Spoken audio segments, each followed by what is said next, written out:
Sorry. Hi, Alf. Can you hear me? Alf, do you have your slide deck up? Are you able to share your screen? Sure, I could do that. Let me pull it up. Okay. Yeah, we should be able to.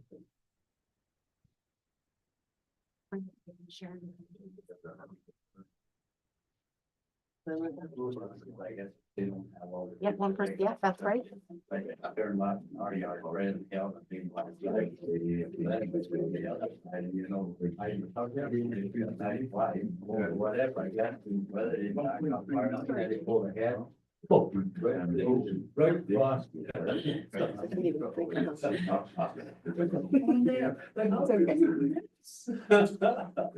Oh, anyway, they're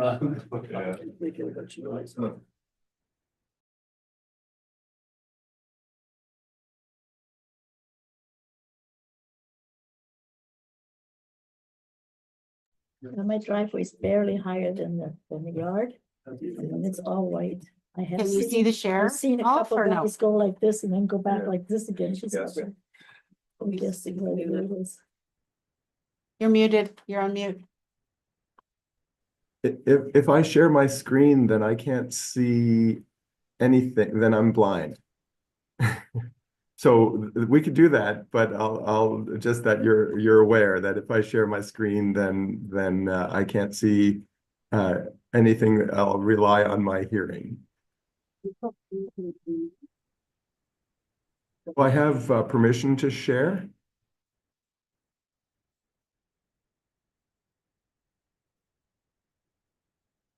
I've just sent a request to share.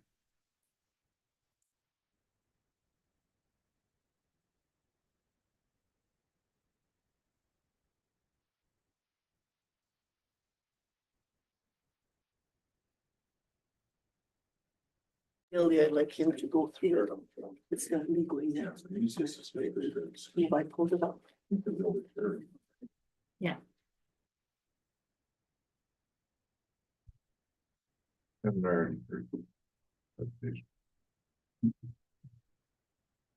Poncho.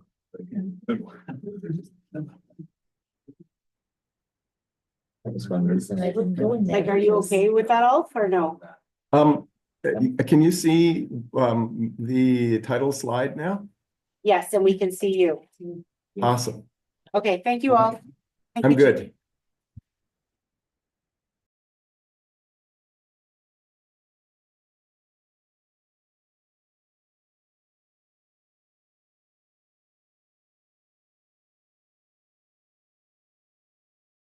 The meeting to order and ask if there's a disclosure of interest.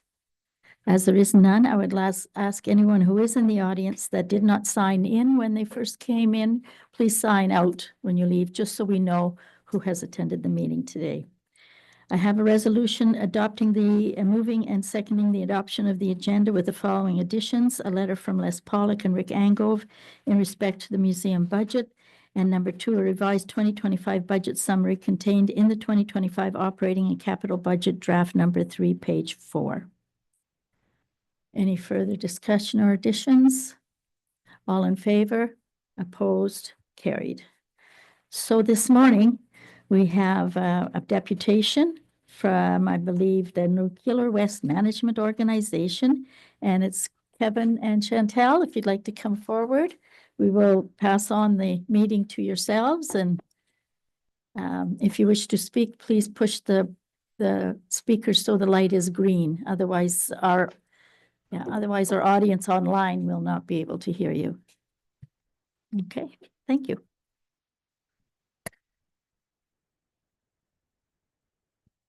Good morning, good morning. And thanks okay. Okay, great. Thanks for the invitation here. I understand you were looking for more information about Nuclear Waste Management Organization and our project.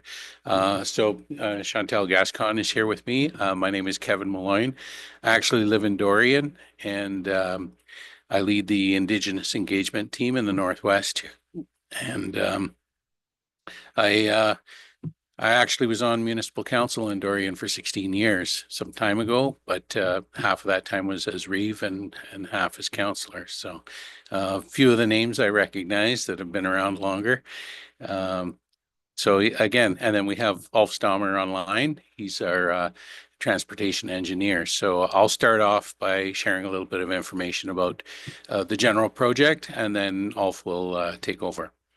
And before I start, I'd like to acknowledge that we are meeting today on in Robinson Superior Treaty and lands of Fort William First Nation and Métis community as well. So Ulf, you're advancing the slides. I am. If you could tell me what slide number you'd like, because we're not going to go through all the slides. We're just going to speak to We'll some have of to them. flip through. Just go to the first one with the banner. Just gonna start by saying we're not here to ask anything today. We know that we're here in response to against the project or just to address some misinformation, but we're not asking for a resolution or anything like that. So just for your information, and then if you have assumptions following, we just ask that you take some time to turn those assumptions into questions and come back for a conversation. Thank you. Okay, so as you can see on the screen, our mandate is to develop relationships with Canada, Canadians, First Nation people, to manage the long-term storage of Canada's used nuclear fuel. So if there's any other questions about that afterwards, Q&A, we'll go back to that. Ulf, can you move to the timeline slide? Well, we actually go back to the, yes. So quickly, the used fuel is stored in the areas that are pink or purple. And the majority of it, 90% of it, is in Southern Ontario in the places 2, 3, and 4 that are marked. And then the blue square identifies Ignace, the Wabigoon Ignace area, the Revel site that we have chosen to advance our project in. Next slide. This is just an overlay of the treaty areas, that cover the Canada and the areas that we work in. Next slide. So this is a timeline. Site selection has been completed in late last year. As I said, we've chosen the Wabigoon Lake Ignace site to advance our project. I think there's a lot of misunderstanding around that. NWMO has done something unique to industry. We have actually gone to the communities in the areas that we work to measure willingness before we chose a site. Most industry, there's either resource on the site or whatever, they just move into that site and they develop that. We wanted to get an idea from the communities closest to the proposed area, first inform them, well-informed on the project, and then get a sense of willingness. And we did that both in Ignace and Wabigoon Lake Ojibwe Nation by them conducting their own votes. We didn't play any role in that. They took their own votes, and there was overwhelming willingness in those two communities to proceed. So that's why we chose that site. We still don't have a project, and you'll see next on the timeline, the 2025, to submit the project description. Until we actually do that and submit that to the government or to the regulators, there is no project at this point. So next step on there, you can see 2028, we're expecting to have the grand opening of our Center of Expertise that will be built in Ignace. And this construction, we're expecting that to start next year on that project. Now, the name is maybe a little bit convoluted, but it's actually our head office. So we, in fact, are moving to the region. We will close down our Toronto office, our head office, for all intents and purposes, and move to the region. Okay, so that's an important first step, is to build that building and then make the commitment of moving to the north. And, the jobs, I think about 15% of our people in head office have committed to moving to the north. That number may change, but that tells me there will be a lot of opportunities in the north at NWMO. Then we move on to working through the impact assessment process. Hopefully, it's accepted in 2030, and we get a license to construct to begin the project. So you can see it's a very long-term project. As far as Ulf will get into transportation, but nothing moves until we actually have a facility built. We don't pre-store materials, so until we're able to actually process it and place it deep underground, none of the used fuel will move until then. So again, design, construction, and then operations plan to start in 2043. These dates are, we've picked them, they're goals. There could be issues that delay this timeline, but this is what we're expecting and hoping to achieve in those timeframes. Next slide, Ulf. This just shows about speaks to the community participation in these processes. It's a little bit different with, we used to have environmental assessments. I've worked in different fields where a company, a proponent will do an environmental assessment. They will then deliver 10 binders, 6 inches thick, to your office and say, happy reading, let us know if you have any impacts to you. The impact assessment process is more community involvement. They want communities to participate in the process, going through it, so that coming out the other side, we actually jointly know where we stand and have been an active part of it.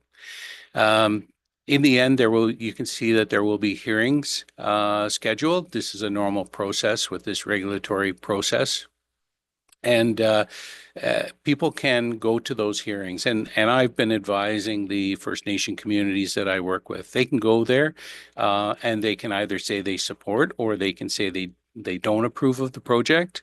And what I've warned them of is it's important to learn about the project, because if you go there and say, I don't like it because I heard it was scary, that's not going to carry any weight at those hearings. You need to be prepared. You need to know the facts of what we're proposing to do and what you may not like about our plan.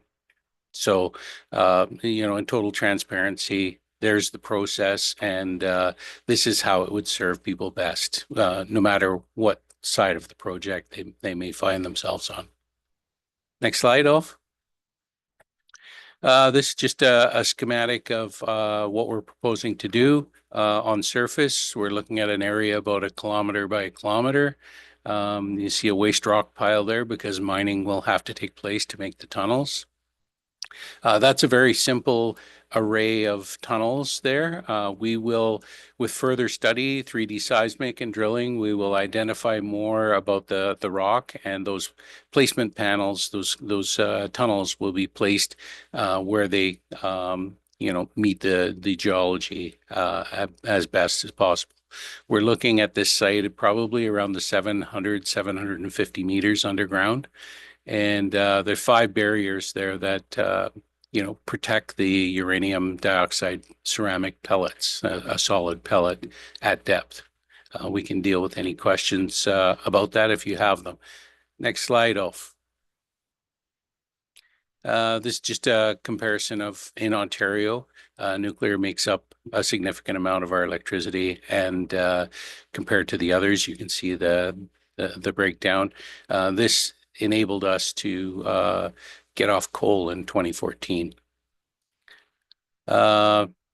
Let's skip by this one off. We'll come back if we need to. This is where it's currently stored. It's in buildings adjacent to nuclear generating stations. They have warehouses. These are high-density concrete and steel lined containers where the used fuel is stored now. It's fine as an interim step, but these are not designed as a long-term storage plan for Canada's used fuel. Next slide, please. And I'll hand it off to Ulf, and then we'll go to Q&A after that. Thank you. Thank you, Kevin. So I'll cover a high-level portion on transportation. As Kevin mentioned, the transportation of used nuclear fuel is not anticipated to begin until the mid-2040s. So we're still at least 18 years away when the repository site in the Wabigoon Lake, Ojibwe Nation and Township of Ignis area has been licensed and is operational. This gives us a long time to plan. But let's talk a little bit about NWMO's transportation program. The transport mode has not yet been determined. Used fuel will be either transported exclusively by road or by using a combination of road and rail modes. Regardless of mode, existing infrastructure will be used. By road, transportation will involve, on average, about 650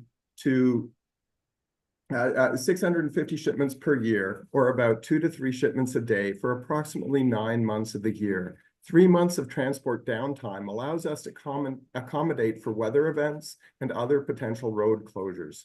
While our transportation program may seem large, the contribution to truck traffic on northern highways would be less than 0.5%.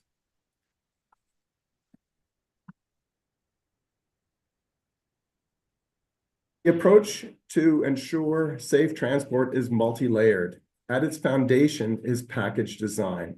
This layer is fundamental to the nuclear industry. The strict management systems used by the nuclear industry require detailed programs and procedures for everything from operations to maintenance to human performance and quality monitoring. This includes rigorous training and qualifications of staff, routine assessments, program audits, regular inspection and testing of equipment to ensure that the high standards are met, and oversight in the processes and protocols are provided both internally and by the regulators. Before used nuclear fuel transportation package can be used in Canada, the design must be certified by the Canadian Nuclear Safety Commission that it meets regulatory requirements based on international safety standards. Unique to the radioactive materials transport industry, these requirements include tests designed to demonstrate the ability of the package to withstand severe accident conditions. Those are the ones that you see on the video on the slide there. This includes impact, puncture, fire, and immersion in water. These tests are designed to gauge cumulative effects. The first 3 tests that you see there are conducted in sequence on the same specimen in the orientation that would result in maximum damage to the package. A water immersion test is also required. These extreme tests demonstrate how durable the packages are. Operational controls ensure that activities associated with shipments are consistent with the established plans. They can also monitor performance metrics to enable corrective actions addressing deviations from plans to be implemented. During transit, these controls include things like real-time tracking of shipments, ensuring that communication systems are operational and secure, and vehicle package safety inspections are completed. Operational controls also provide oversight for the information surrounding of the shipments, such as shipping schedules, bills of lading, driver records, and personal training requirements. Just this picture here was actually the truck on blue was actually taken in the Ignis area a couple years ago. So I thought that's interesting because nuclear shipments are already happening in Canada today. About 2,000 shipments a day actually have this Class 7 placard on them. Security and emergency management are also important topics. Here are some highlights. Beginning with route selection, choosing safe and appropriate transport infrastructure is a key factor.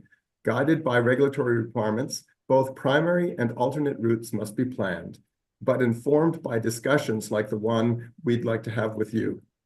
Moving to communications, during transport, the nuclear security personnel will escort each shipment and maintain constant surveillance. They will remain in frequent contact with the shipper, receiver, local authorities, and response forces along the route. For communications, redundant methods are required. Each shipment is also continuously monitored and real-time tracked along its entire journey via a 24/7 staffed command center. The command center will be prepared to take the lead in response should a transportation incident occur. Finally, to safeguard the shipments, each package is fitted with tamper-evident seals that are installed and removed by an International Atomic Energy Agency inspector at the origin and destination sites. Oversight of used nuclear fuel shipments is jointly provided by Transport Canada and the Canadian Nuclear Safety Commission. Transport Canada establishes transportation regulations, training requirements for persons who handle or transport dangerous goods, and undertakes compliance inspections for training and documentation. They operate the Canadian Transport Emergency Center, or CANUTEC, and ensure that emergency response assistance plans are in place. The Canadian Nuclear Safety Commission establishes requirements for radiation protection programs, classification criteria, and standards for the transportation packages. And they certify the package designs used to transport the higher risk substances such as used nuclear fuel. They also review security plans and issue a license to transport for each and every shipment made. This provides a high-level overview of the NWMO's transportation program, and we are happy, and we have a pile more slides, but we just wanted to give you a brief introduction, and we're really happy to answer your questions at this point.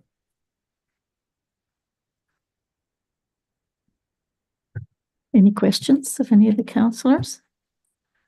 Councillor Viss. Yeah, just on the transportation side, that's where I hear most of the problem is where the transportation comes from. When I look at the picture that you sent here, that gives me a 7-axle trailer truck. Carrying allowed in that is 35 to 40 tons. So the weight of those containers are really high or heavy. So what's going to hold the side of that trailer when that gets big? So they're all going to just take off right with that kind of weight. So it just doesn't make quite sense. It's that heavy. Carry that in there, just in the trailer. Ulf, you want to respond? Yes, thank you for your question. Just to put it in perspective, you're right about the number of axles. We are legal weight, legal size. And so the tractor trailer unit, the whole gross vehicle weight is similar to a logging truck, with one difference. A logging truck has logs on it and they separate, and whereas we have effectively a single point load. A loaded transportation package weighs about 35 tons. And so you're absolutely right, it is heavy. What we would do prior to transportation operations is we would ensure that recovery services are available along the routes, that they have the equipment they need to recover the package should an incident take place. And we would also make sure that they are trained and aware of how to grapple the package to get it back on the road. So all those issues we hope to have included in our emergency response plans, and made sure that the communities on the route, the people that need to know, are aware, and that we can recover any scene very quickly and get and keep the road open as long as possible. And I would just add that the trailers would be specially designed to have secure anchor points to be able to anchor that significant weight at that single point, like Ulf said. So we wouldn't take just a stock trailer and throw a chain over it, for instance. It would be specially designed to anchor that unit, and in consideration of its single point of contact. Any other questions from council? Comments? Councillor Peacock? Thank you. And thank you for your presentation this morning. You had just mentioned that there would be training provided as far as should there be an incident, the training would be provided along the way. I think that the majority at the present time, now who knows what happens in 2040 when this all starts to take place, but with so many volunteer fire departments along the way, they're often your first response to Yeah. an incident. Just wondering, would there be an opportunity? I know it's a long shot, but would there be an opportunity for training to be provided for our volunteers? In the future, maybe we won't be in that process, but just in case. If you want to. Absolutely. Thank you. Got it, Dad? Thank you so much for your question. Sorry, I'm jumping in. Kevin, do you want to go? No, go ahead. We've actually already started. We have a very close relationship with the first responder community, and we are actively hearing what they have to say and what their concerns are. And we have started addressing this. One of the things that we learned last year, for example, is that while used nuclear fuel shipments are interesting to them, it's more of a curiosity because we're not shipping for the next, almost 2 decades. They're very interested in what's happening here and now, and less interested in what's happening 20 years from now. And so in order to bridge that gap, we've discovered that their knowledge of Class 7 shipments in general, Class 7 is the class that radioactive materials fall under, that they have very little awareness of Class 7. And so we've put presentations together and we're starting to roll them out with first responder communities to let them know that there are 2,000 shipments of Class 7 materials across Canada each and every day. That's about 760,000 shipments a year. What the packages look like, what they're contained, how they might respond to them, what their emergency response guidebook says. And so we're already doing that. And as we listen to hear their feedback, we are tweaking and adjusting our programs to best suit their needs. And so I can only see that continuing and improving as we move forward. We care very much about the volunteer first responders. If that time becomes available or when that program is rolled out, we happily will get in touch with your fire department and do a presentation to them on the Class 7. We'll take Oliver Papoonja away. Oh, sorry. We'll take Oliver Papoonja away and maybe put them on the list as an interested party to some emergency training if that opportunity arises for first responders along the route. Their municipal office is right off of Highway 17, or like Arthur Street off of just outside of Thunder Bay. So. And our fire chief is right there.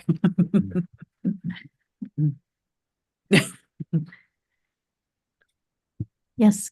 I was Councillor just Shelby? wondering, what is there a lifespan for this repository?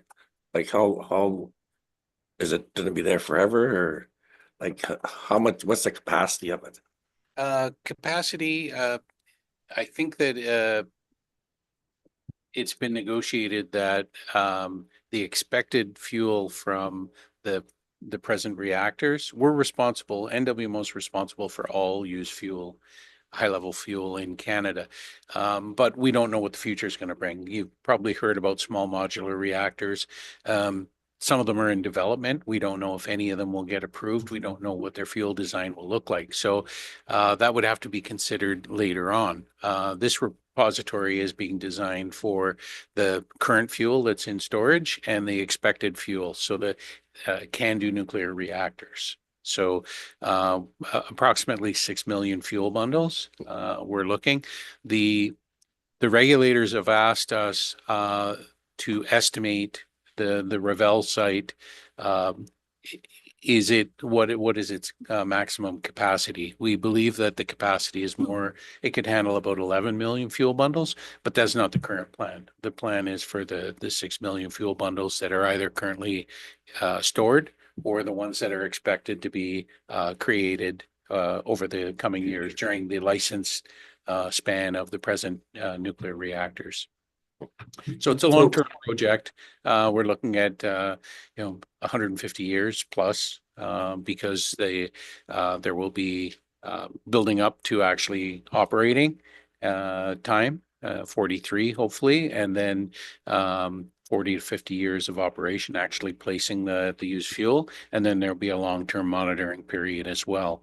And then at that time, they will discuss whether there needs to be more monitoring or if the repository is filled to capacity, and then look at, eventually closure of it.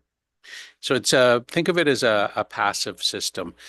We want to use both man-made and natural barriers to create this, because who knows, if we think back 300 years from now, what our technical expertise was, it's hard to predict 300 years into the future what society might be. Civil unrest, we could be, things could break down.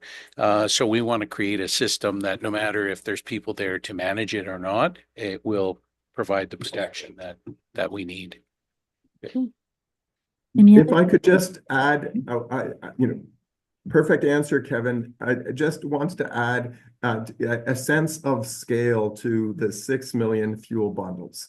That sounds like a big number, but fuel bundles are about the size of a fireplace log. So if you stack them like cordwood, 6 million fuel bundles would cover one soccer field about 15 feet tall. And remember, that would be about the waste from 50% of Ontario's electricity generation over an 80-year span. So the waste volume is actually really, really small, considering how much energy we've extracted from them. And also I think I missed this in the diagram that we saw there. I said it was about 1 kilometer on the surface. Underground, we're looking at a space of about 2 kilometers by 3 kilometers. And you notice it's all on one level. What happens is these fuel bundles will continue to generate heat, but that dissipates over time. And to not create a heat surge in one specific area, the placement rooms or tunnels are calculated to be a certain distance apart to allow that heat to dissipate into the rock and not create a big, so you wouldn't want to have multiple levels where you would have a heat concentration in a certain area, specific area. Earlier, you mentioned that one of the packages weighs 35 tons? Yes. And Yeah, it weighs so- 35 tons so I- loaded, 30 tons empty. Okay, so then this unit, there'll be one unit on a flatbed? Correct. That's right. So I thought a wood truck is about 70 tons. So so this thing doesn't weigh as much as a wood truck.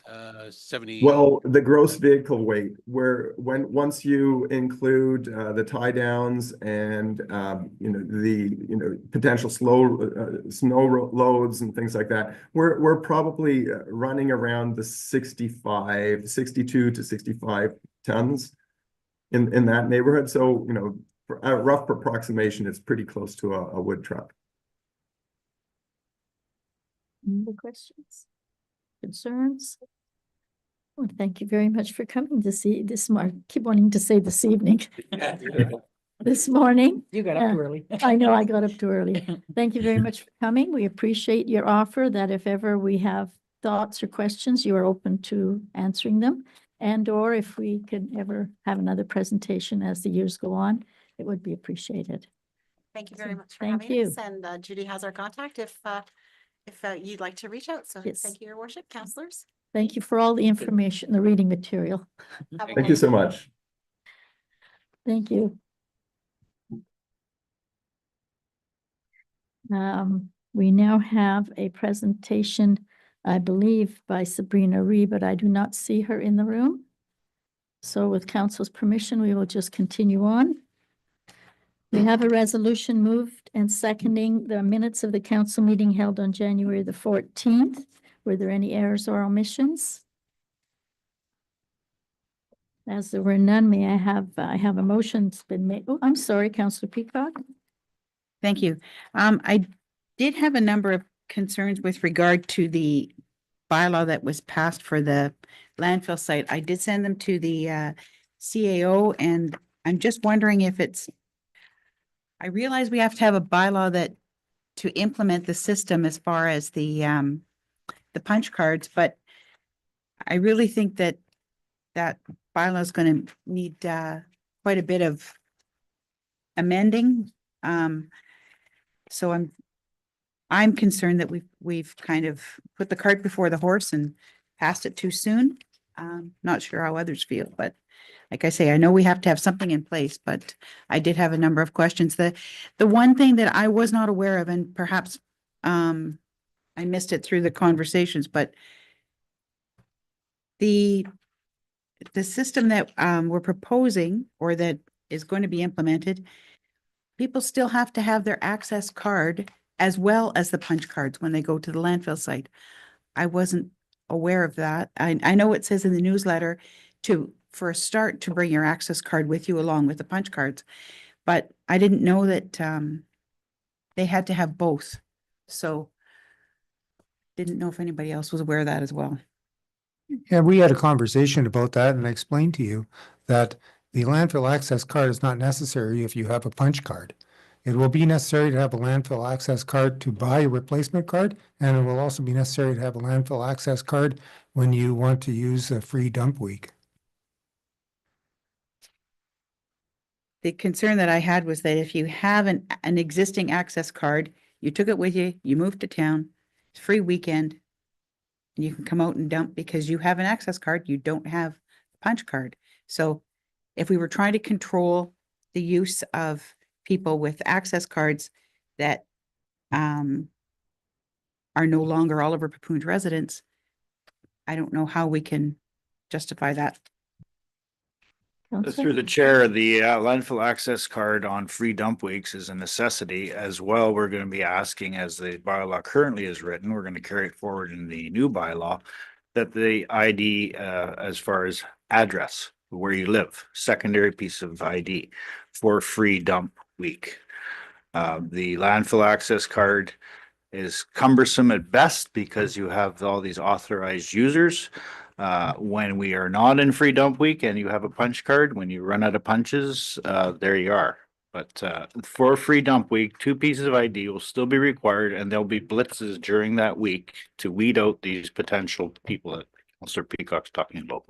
Something like a driver's license, which has your photo, is something we all have if you're driving in there. Yeah, through the chair, we currently do those blitzes where we ask for 2 pieces of ID, and we have been successful in getting rid of pulling landfill cards during that time. Okay, thank you. Any other items that, I guess that would have been for discussion, but any other errors or omissions? So we have the minutes of the council meeting resolution here. It's been moved and seconded. All in favor? Opposed? Carried. Any discussion on those above minutes? We have had one now. Is there any other item to discuss? There is not. We have a resolution moving and seconding the special council meeting held on January the 16th. Were there any errors or omissions? All in favor of this resolution? Opposed? It's been carried. Any discussion on any of those minutes? Page 58 to 61. Okay, and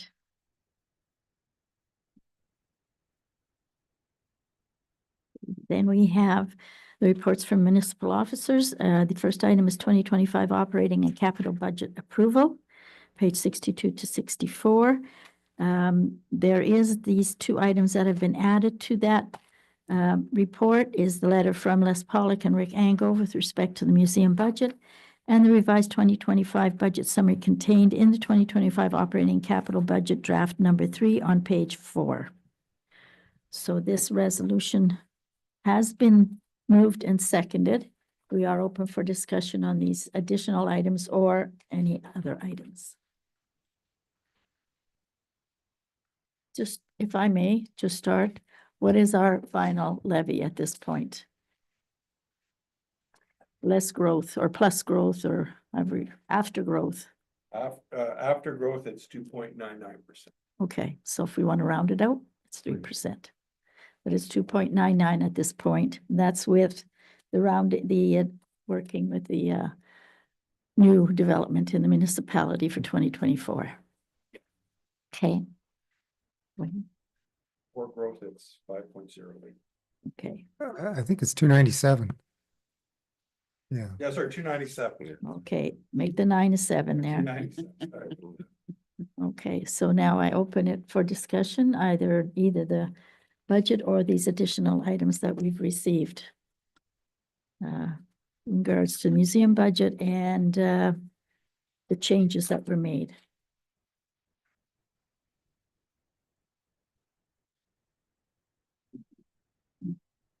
Go ahead. I was gonna say, did you want, maybe just go let the council ask questions about it. What they're walking through it. Yes. Did you have a question, Councillor Peacock? Yes, I do have a few questions with regard to the budget. I spent a lot of time combing through it once again. Just looking for some clarification on a few things from the managers or the treasurer. Can you give us a page number that you're working with, Yep. please? Yeah, I will. On page 19, just with regard to the radios for the fire department, the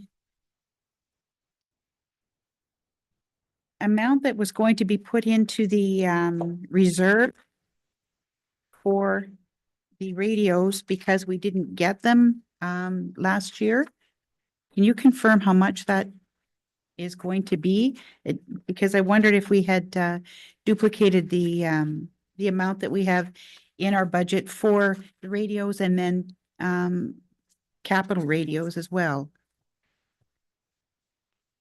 We had passed a resolution to approve the using of 2024s, so it should be a carryover.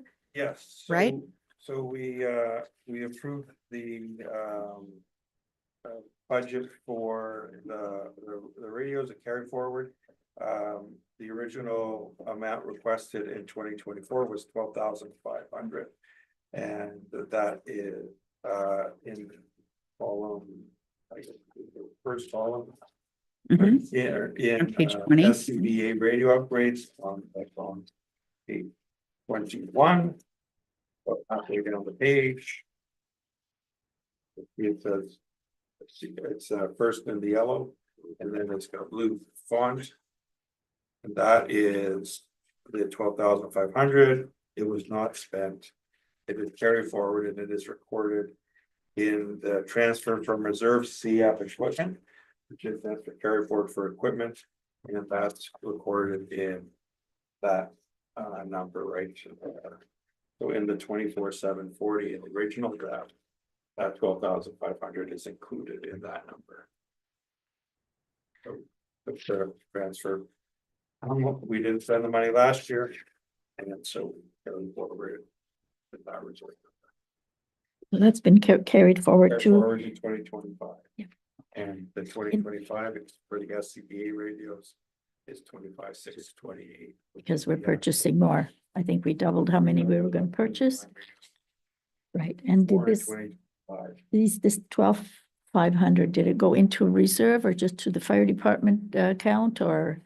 Well, when we do the 2024 final results, Mhm.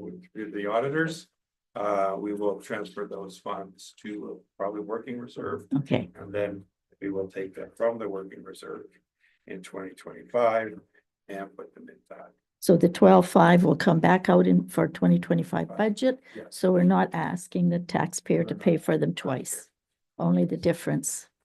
And we did get a better price when we increased the volume of the equipment, which was what we were hoping for. Thank you. Anything else, Thank you. Councillor Peacock? Yep, another question that I have further on in our agenda, there is a resolution with regard to the dump valve for pumper 21, so will that $12,000 that's in 2024 on page 21 of our agenda, our budget, will that have to be moved over to carry forward for 2025?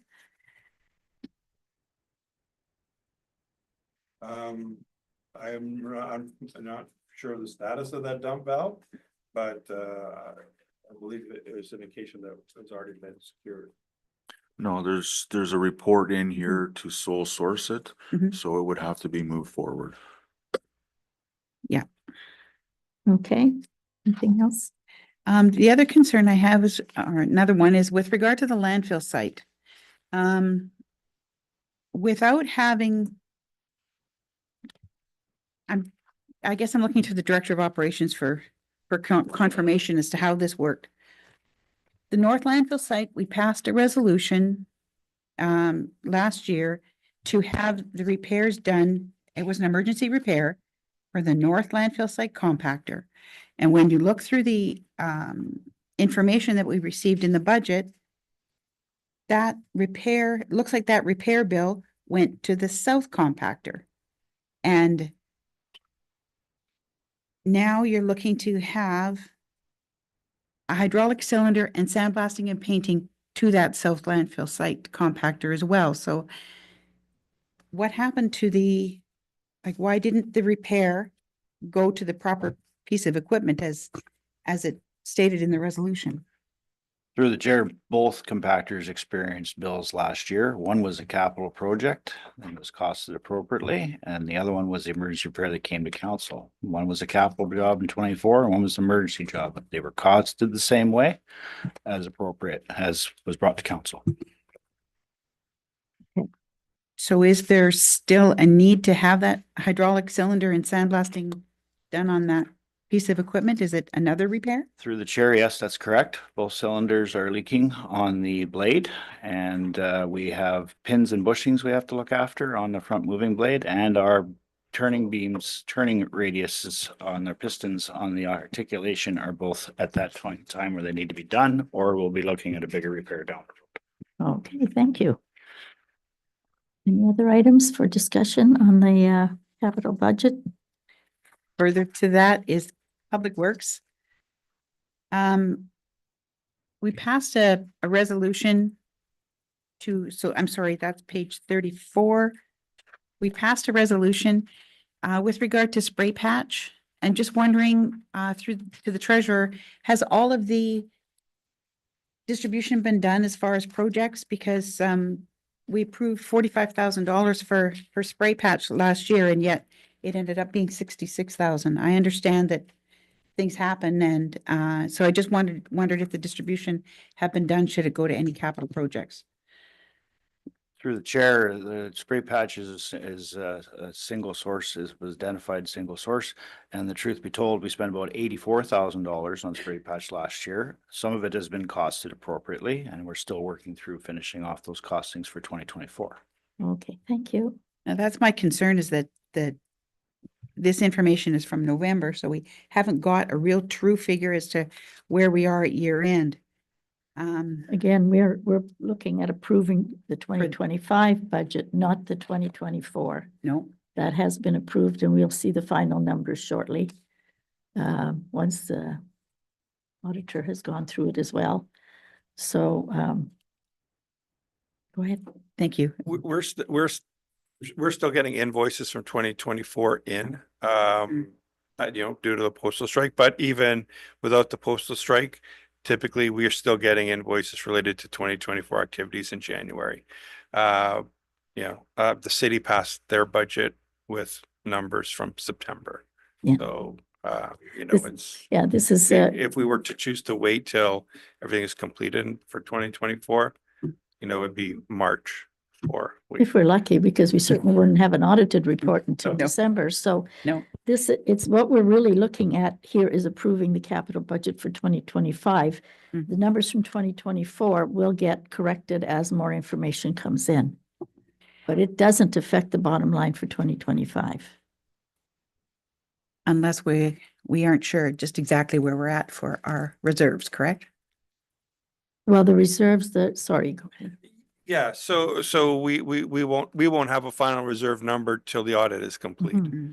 Anyways, so, but, given where we are with year-to-date actuals, and our current reserve balances, we have no issues with reserves. And if there are reserves that are found at the end of, like, once the audit is done, they tell us what amount of reserve or excess funds we have left. Some of that goes to specific jobs because we didn't do those jobs for one reason or another. And the other part will just go into, normally it goes, I think, into just working fund, because then we can use them on projects that we don't have to, we could take the money out of the working funds and not put it on the taxpayer's bill. The other question I have with regard to Public Works, the request was for a new loader at $140,000. We only spent, I'm sorry, at $400,000. We only spent $349 last year for any expenditures for it.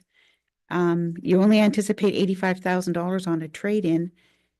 Same as the backhoe. $215,000 for the backhoe. We spent $5,930 last year on repairs and maintenance. And the trailer as well. Can we justify these? Is it only because asset management says that we should? Through the chair, they're easy to justify. I'll start with the float. The float was a 1989 JC 30-ton float that we bought from a single user. I bought it from Southern Ontario. It was designed to carry the D5 that we purchased in 2016.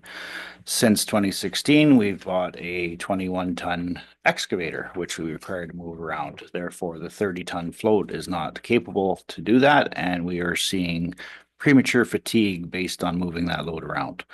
The float was purchased in 2016.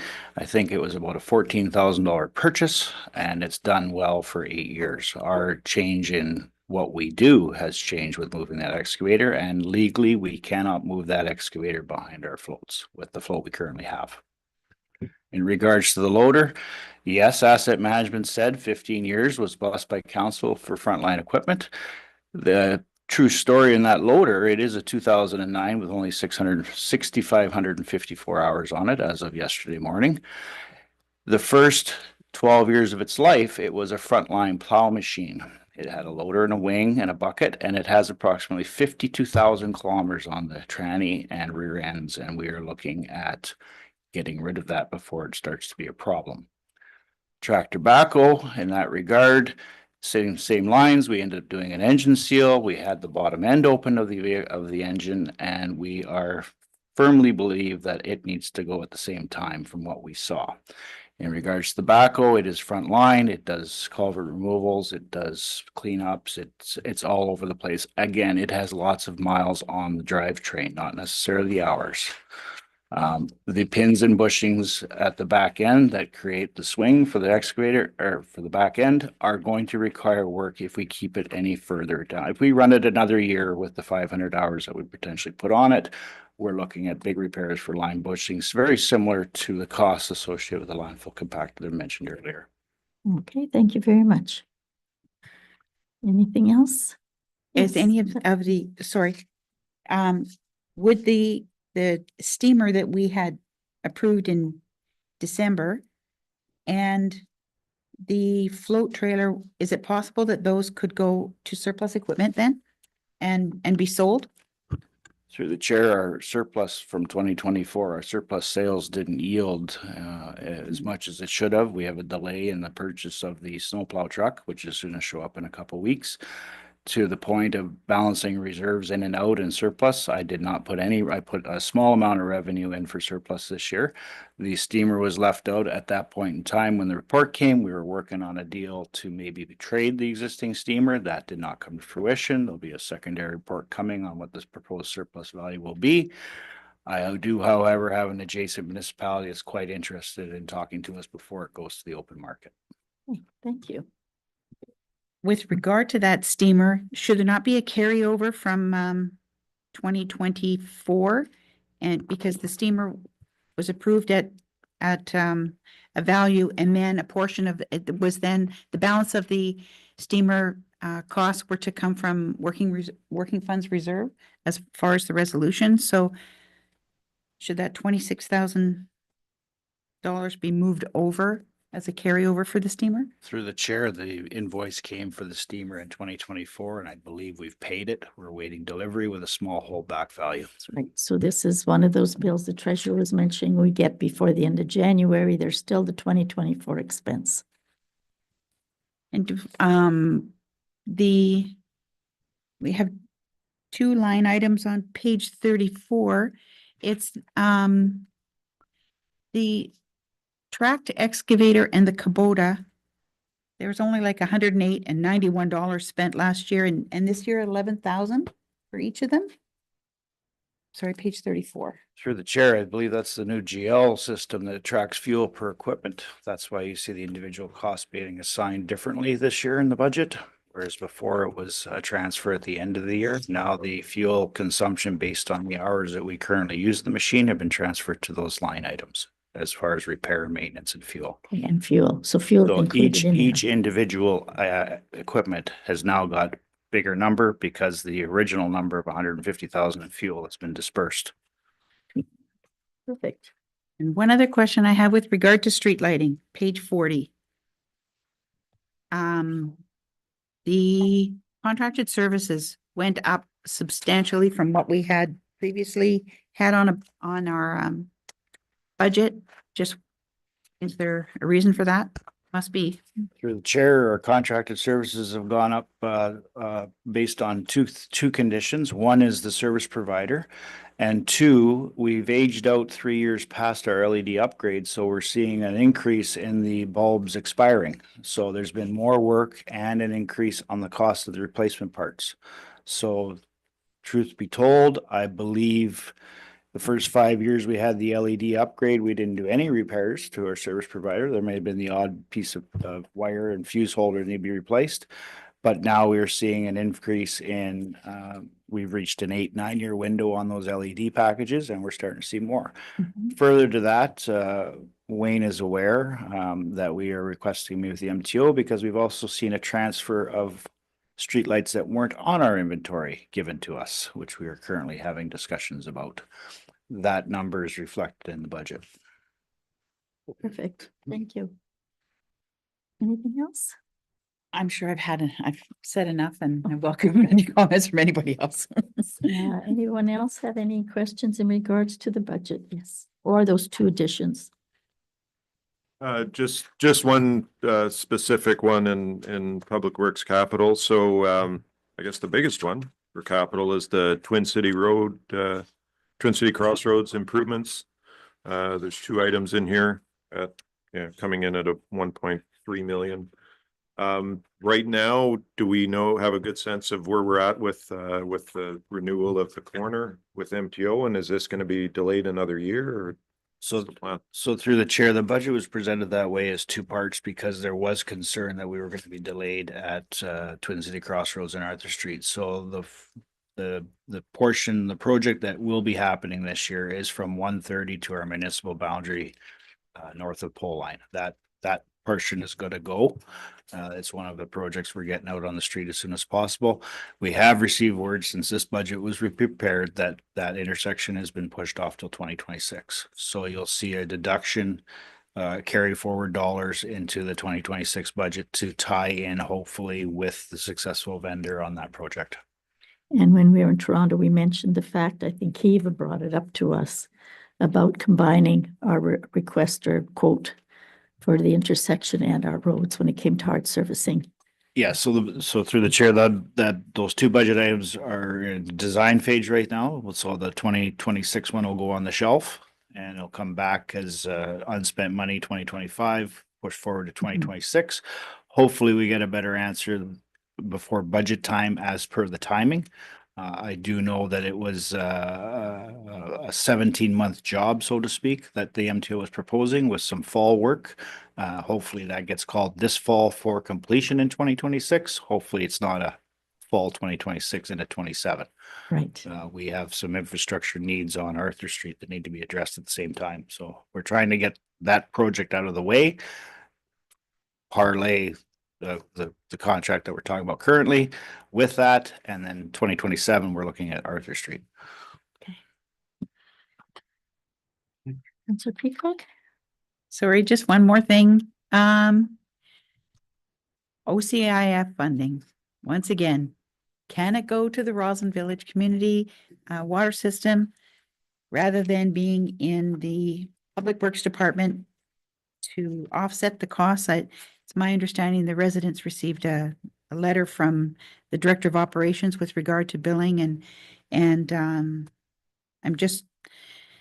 I don't understand why that isn't considered unless when you came back from Roma, you've got some magic words for us and we have an opportunity to get some funding from the province for that project, but $632,000, even if a portion of it went to the water system, I think it would go a long way to offset expenses that have been incurred for no one's fault at all, but just the way it went.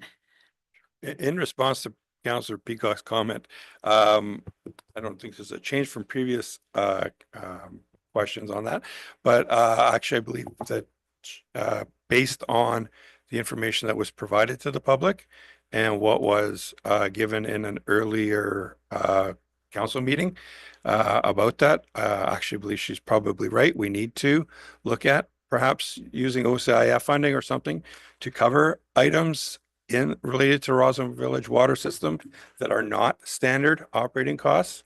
If it is our position that this is a municipal asset and that the residents are not responsible for the maintenance of the asset itself and are only responsible for the operating costs, then we need to have a separate funding source that we want to use for that. Right now we have transfer from balance sheet, but that's just an internal accounting system that's not real. There's no balance sheet account with funds in it It's not going to related to change the this. final Will not change the final tax levy for anybody, but it will be more consistent with the stated intent of having the system users pay for operations and the municipality fund the other items that aren't related directly to the operating of it. So she does have a point in this, given the recent events. Yes, what the treasurer said, I understand what he's saying there, but we've had conversations about it here at the council table, and there hasn't been a decision yet about what we're going to do with it. So once the bills come in and we have a clear picture of what the cost is, then council's going to need to decide how we're going to handle it. And one option would be using OCIF money for it. But again, that will not change anything in regards to the. Doesn't levy. change our tax levy today. Yeah, no, and then that was, I wasn't intending that we transferred in this year budget or anything. No, I just saying that we need to, we can, she's raising a valid point. we We need to can, consider going forward. yes, we can look at it in the future when we know what the actual cost is. Once it's running and hopefully operating well. Any other questions? Concerns? No? So we have a resolution that's been moved and seconded to approve the 2025 operating and capital budget. Any more discussions? All in favor? Opposed? Carried. Next item we have is a zoning bylaw amendment to rezone 2 parcels of land owned by the applicant from open space to rental. It's page 65 to 69 in our regular minutes book.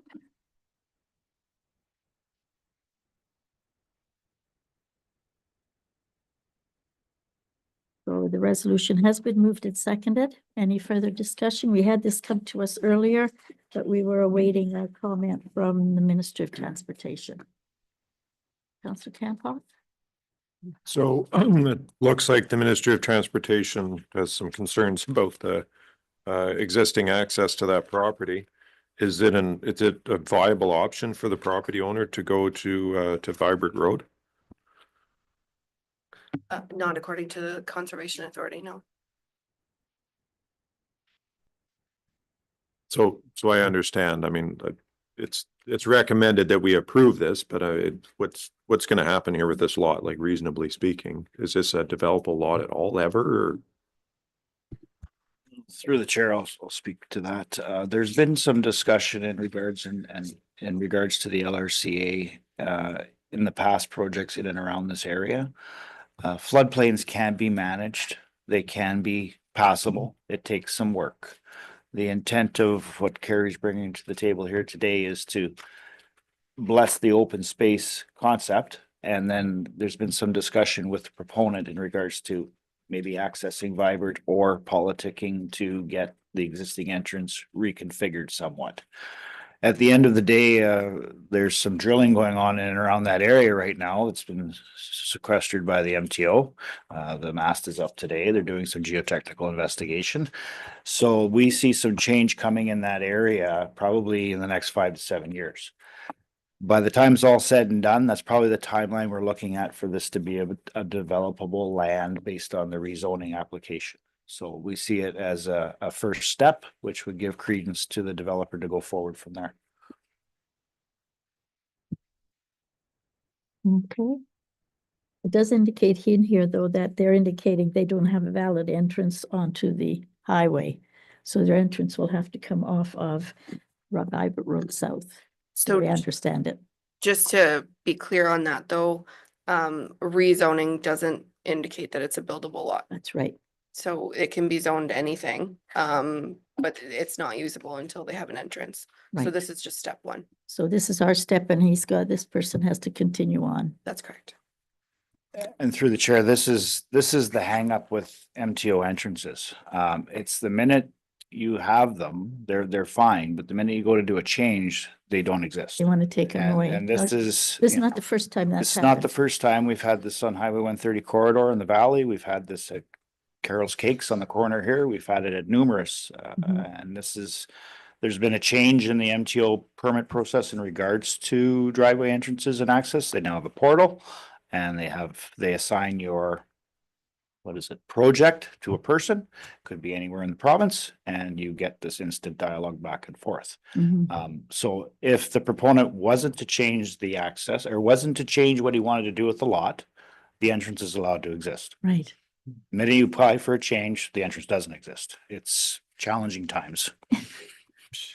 Well, we've had it in the past too on the highway. They will then make you share an entrance with someone else rather than having two entrances. Yeah, through the chair, that's exactly it. We've had numerous dual entrances in order to fit on Highway 130 based on site conditions and that. We have, I think, there's 3 joint entrances there for 6 residential properties. We've had it further on where we've had field entrances that were fine, but then you go sever off a 2-acre parcel. Now you can't have a residential entrance where you're using the same footprint. Yeah. It's maddening at a certain point. Yes, Councillor Viss? Yeah, just a question on Vibert Road access to this property. If you make that sharp turn there, there's access to the north there. Does that entrance not bring into that land, or that's not all one parcel there? So through the chair, there's actually three lands that are owned by the same proponent. Right. One's to the east of the old Vibert Road right away, and then there's the 2 properties that he's gonna make open space approach on the other side. That's where the floodplain issue occurs. So underneath Vibert Road on the corner Yeah. is a design pipe for floodplain to the south of the roadway. But the old Vibert Road right away has got a floodplain path through it as well. That you can see it on the map. So we've had the existing culverts when it was Vibert Road that went straight prior to the new highway got down. They've erased, they're at end of life, and nothing's ever been done to that because it is prone to flooding. Just as a caveat, we did design pipes, a different proponent designed pipes on Cooper Road South. And the LRCA allowed the design to incorporate a potential flood over the roadway. Right. And that's access to a commercial or industrial area. So things can be done, and that we're trying to work with the proponent to either get access from the back if the MTO won't play ball. Okay. Okay, any other questions? Councillor Peacock? Thank you. Is there sufficient frontage for that property on Vibert Road to allow for an access? You don't need sufficient frontage. You need access. Frontage is along the highway. Okay. So this land is under environmental protection according to our official plan and zoning bylaw and the report that was presented to us in December. Environmental protection, part of it says it's unsuitable for building purposes. And development shall not be permitted in environmental protection lands for residential use. I believe it was indicated If that you, there is if, sufficient land on that property to build on. yeah, if you take a look at the map, we're not rezoning any of the open space portion that is underlaid by the environmental. It's only the front portion along the highway, which is not under the environmental protection. And that is also based on comments received from the Conservation Authority. But would they not have to go through that environmental protection area to get to the development they're proposing? Only if they access off of Vibert. So the last line in the report says, this will alleviate the need to rezone the land in future should the highway corridor shift north as proposed. At the present time, I feel this application is premature because who knows when that highway is going to go through. Look how long it took the last highway to be completed, so. But again, zoning does not have anything to do with it being buildable or not. No. This is step one. This gentleman is just going to get it rezoned rural, and in the future, he'll work towards having them become buildable lots.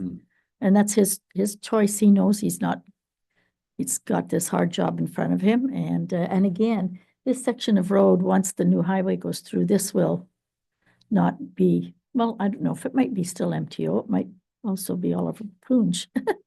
But I mean, this gentleman is playing, that's his guess, his work. We have to go by planning, says there's no reason we can't rezone that. So there's no planning reason we can't rezone it. I can't see why we wouldn't approve. Is it not possible undue hardship to that person to access that land with having to meet the requirements of the ministries and, you know, the access to the developable area? Again, that's the person's who owns the land's problem. He knows that's going to be his problem. He still wants those two lots to be rezoned to rural. There's nothing we can do. I can come here and say, I want that little piece of land off my property. And you say, well, you know, there's no way you can get a road in. I don't care. I want that. If it falls under the Planning Act and our official plan, we can't tell someone they can't do it just because it's going to be a bit of a headache for him once he does it. It's his We've had choice. multiple conversations with the applicant. He's fully aware He of knows. where he stands right now. Right, so he's willing to do through the good fight with the ministries. Hopefully, he'll get his entrances. And it's not unknown. It has happened in the past. There's one entrance there already. So again, we have the zoning bylaw amendment. It's been moved and seconded. Any further discussion? All in favor? Opposed? Carried. Next item we have is a sole source procurement of the dump valve for the fire department. That resolution has been moved and seconded. Any discussion? It's on page 70, the report.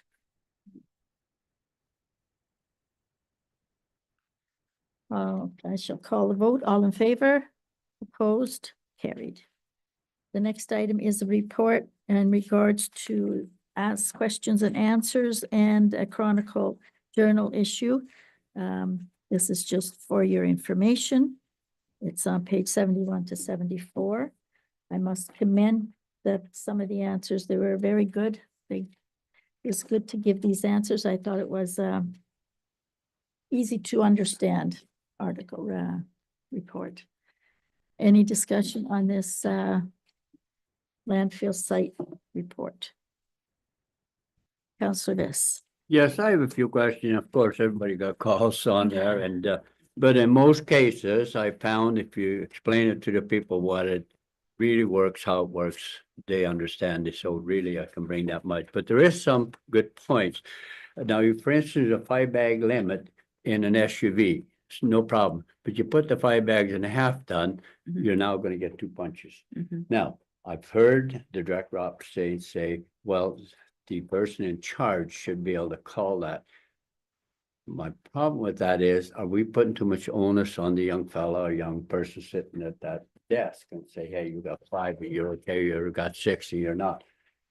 Just, you know, I'm not looking for answer. I just want you to think about those things. That's the questions I've got, you see.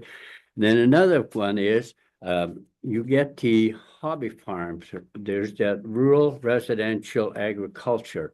I got a call from a few of them. They say at times we have more stuff than what the residential would be. And I said, well, there's that rural and agriculture.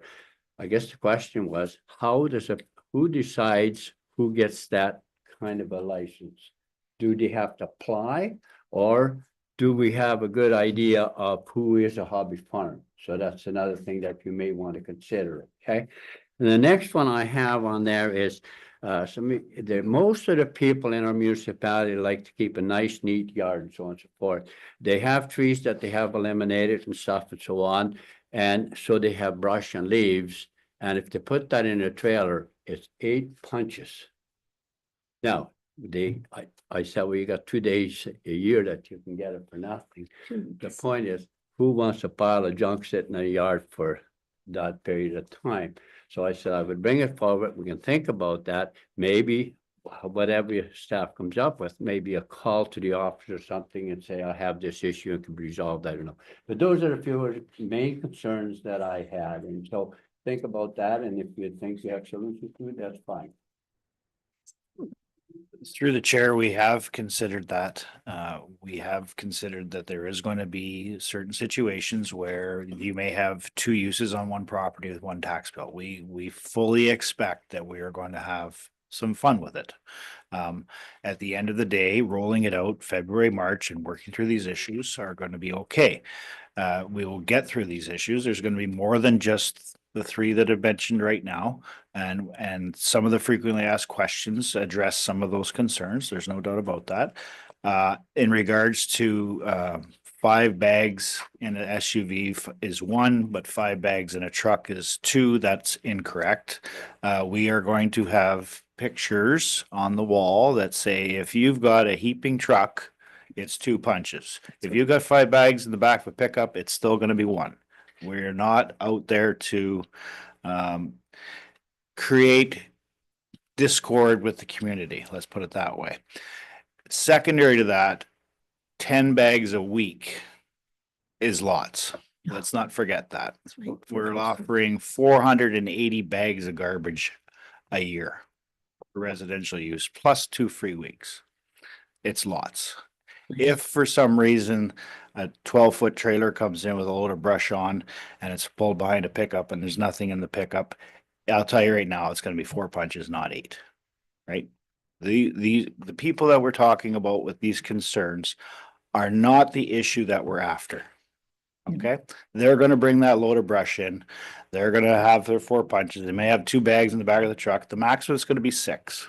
Are they going to bring that trailer 3 times a week? No. Are they doing it every week? No.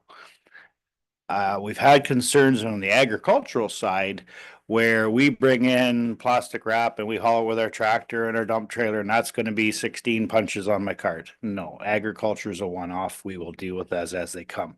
The tractor and trailer actually pull into the landfill site. So yes, it's not described in the pictures, but these are the one-offs that we will deal with.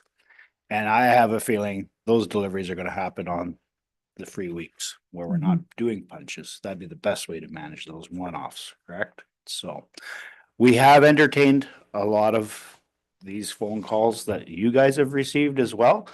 The frequently asked questions went out, and I will say, as it's in the report, as minute the frequently asked questions went out and the article in the newspaper, the phone calls have stopped. We're not getting them. And we are aware there is going to be some discretionary and some tweaking as we go forward. Just one comment to finish off my side.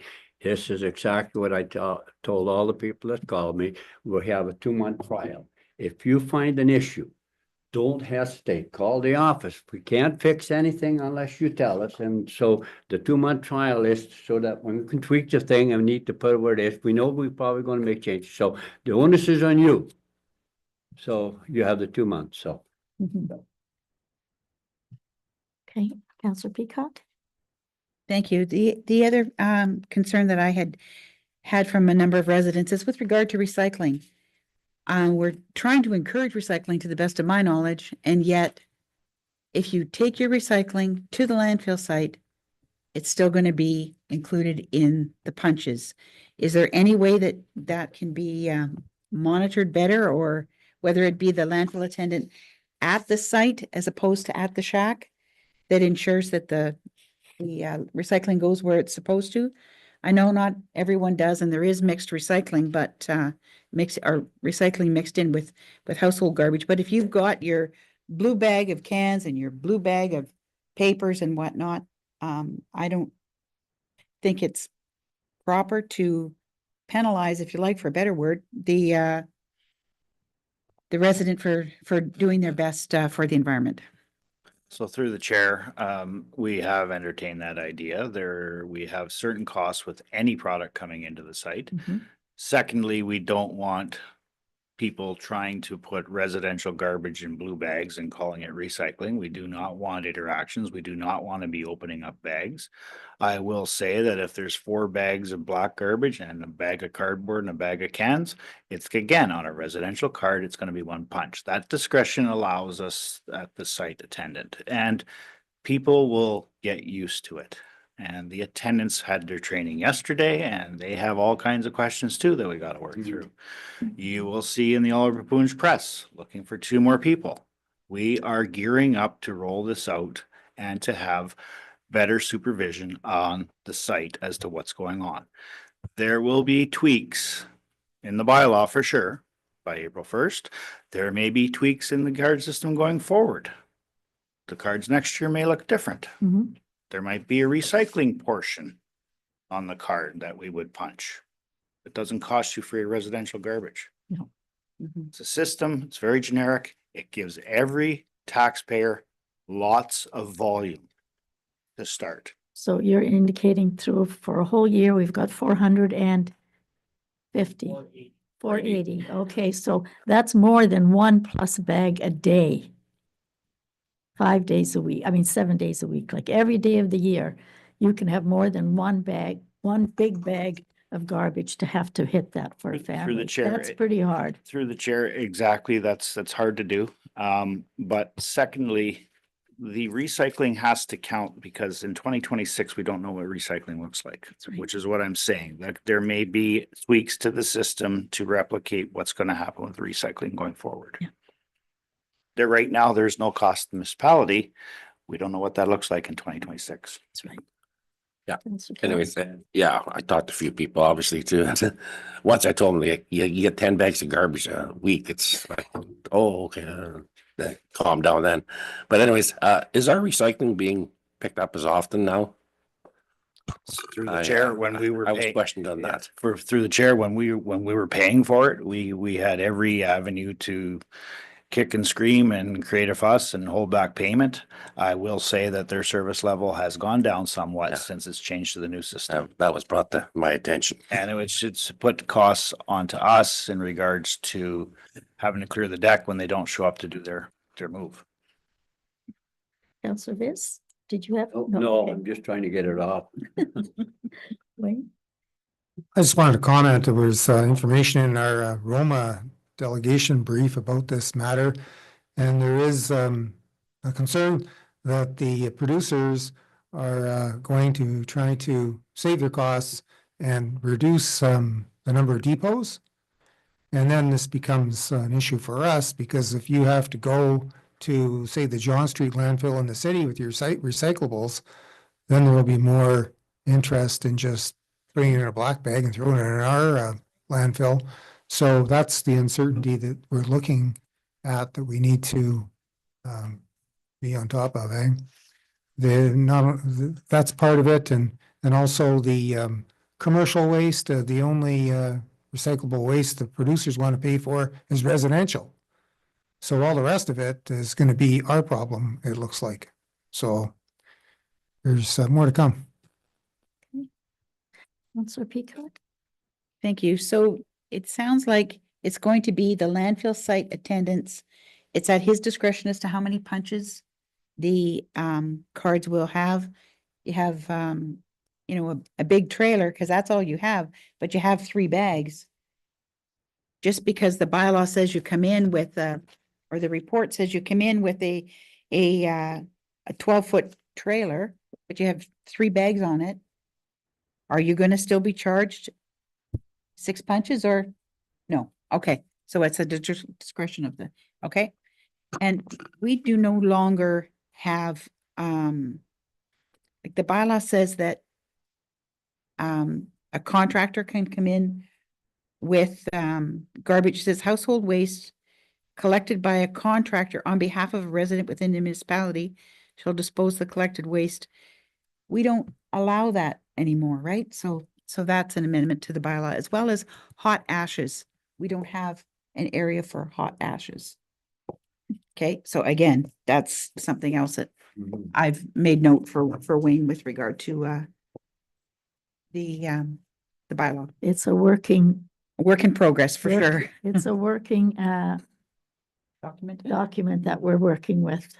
Yes. I just wanted to comment about the hot ashes. Yeah, we did have a discussion about the hot ash, the management team, and that's not a good thing to have in your landfill, so we don't want them in there. Mhm. Not in your vehicle either. No, I was gonna say, bring that in your vehicle, that's kind of, Call the fire department. And also on the budget itself, I believe there was an increase in the punch cards for the landfill budget to now 10,000 from 5 from our previous budget, right?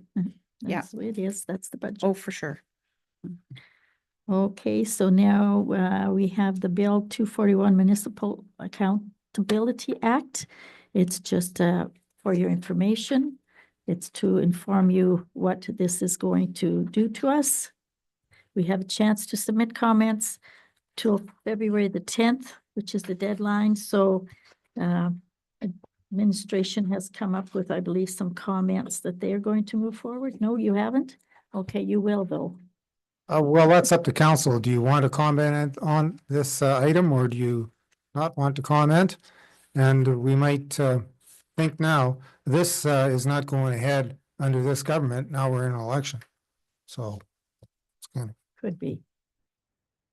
It would have to be reintroduced. Yes, it would be reintroduced, of course. yeah.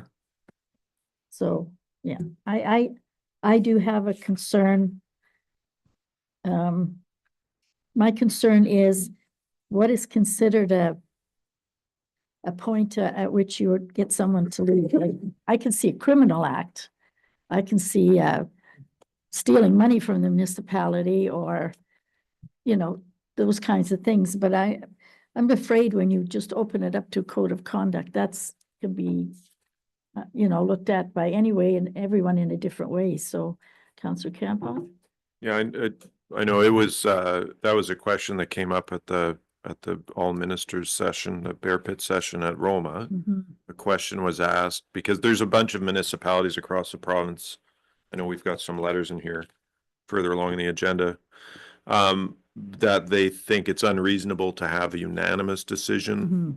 of the, for instance, if one of us council members was identified as a challenge for this council, that it would, you know, and they've failed all the tests to as far as this act, it would take a unanimous decision amongst the remainder of council to get them to be forced out.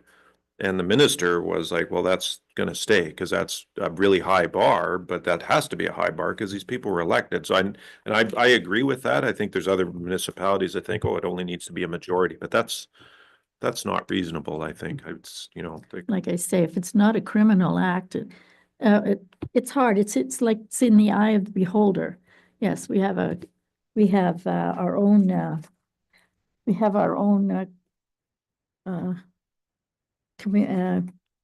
whatever the heck it is, anyway. We have our own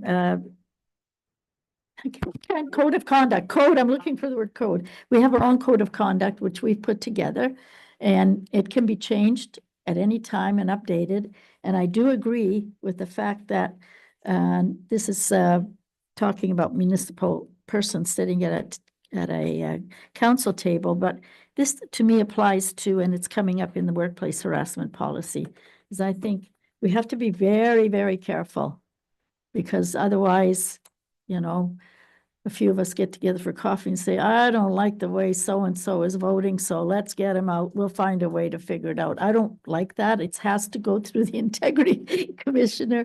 It has to be very strictly looked at, very carefully. And I agree with you. Councillor Viss? Yeah, and I agree with that, and I think the second bullet says that include providing training to municipal integrity commissioners. That's key, so that they're all judged the same way, and if that comes into play, I don't have a problem with it at all. I mean, then that's fine. We gotta have some kind of rules and regulations in place. There was a little bit of a buzz there at the Roma conference where they mentioned that, sometimes integrity commissioners can be a little Well, that's my point. That's when I seen it. I one said, side well, or the that's a other, good so, thing. yeah. Yes. Yes, Thank right. you. I just want to direct your attention to page 78, which is the government summary of what this is all about. And the top of page 78 there, they're proposing that there's going to be an integrity commissioner of Ontario, and not the local integrity commissioner would be the one able to look into whether someone needs to be removed. It won't be the local person. If the integrity commissioner of Ontario thinks you should be doing that, then they'll go through that process. If they don't, then it would get referred to the local integrity commissioner to deal with it. So, Do we have, is ours a commissioner of Ontario, the company we have now? no, there's a difference. Right now, we have an integrity commissioner who you would call a local one or a municipal one, someone that council appointed.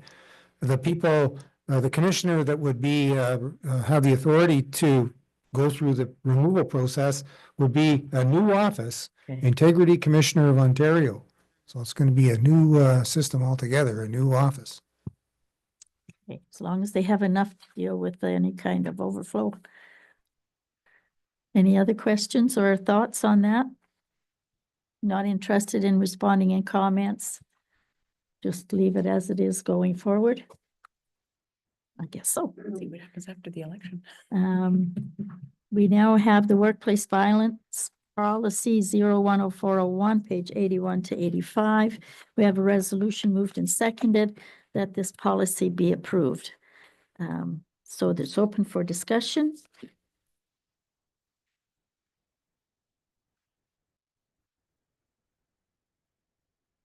Any comments, any questions, any concerns? Councillor Peacock? Thank you. Just a question to the CAO. Is there any change in this policy as it's replacing something from 2010? Yes, there are a couple of changes.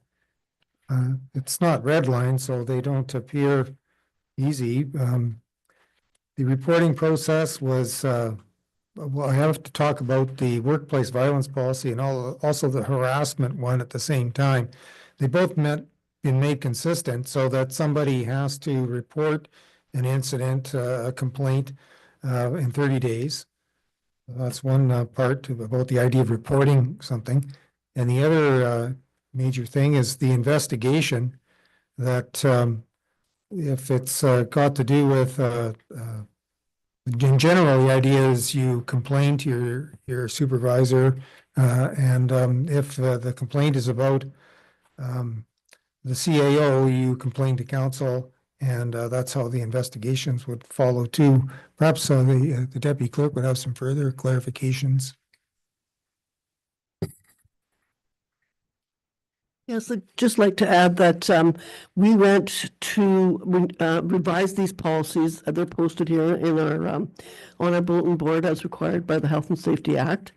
And because they hadn't been done since 2010, we looked at the act itself and seen what kind of changes there were from back in 2010 as to now. So that's what this report really is about, is to making sure that we're in compliance with the act.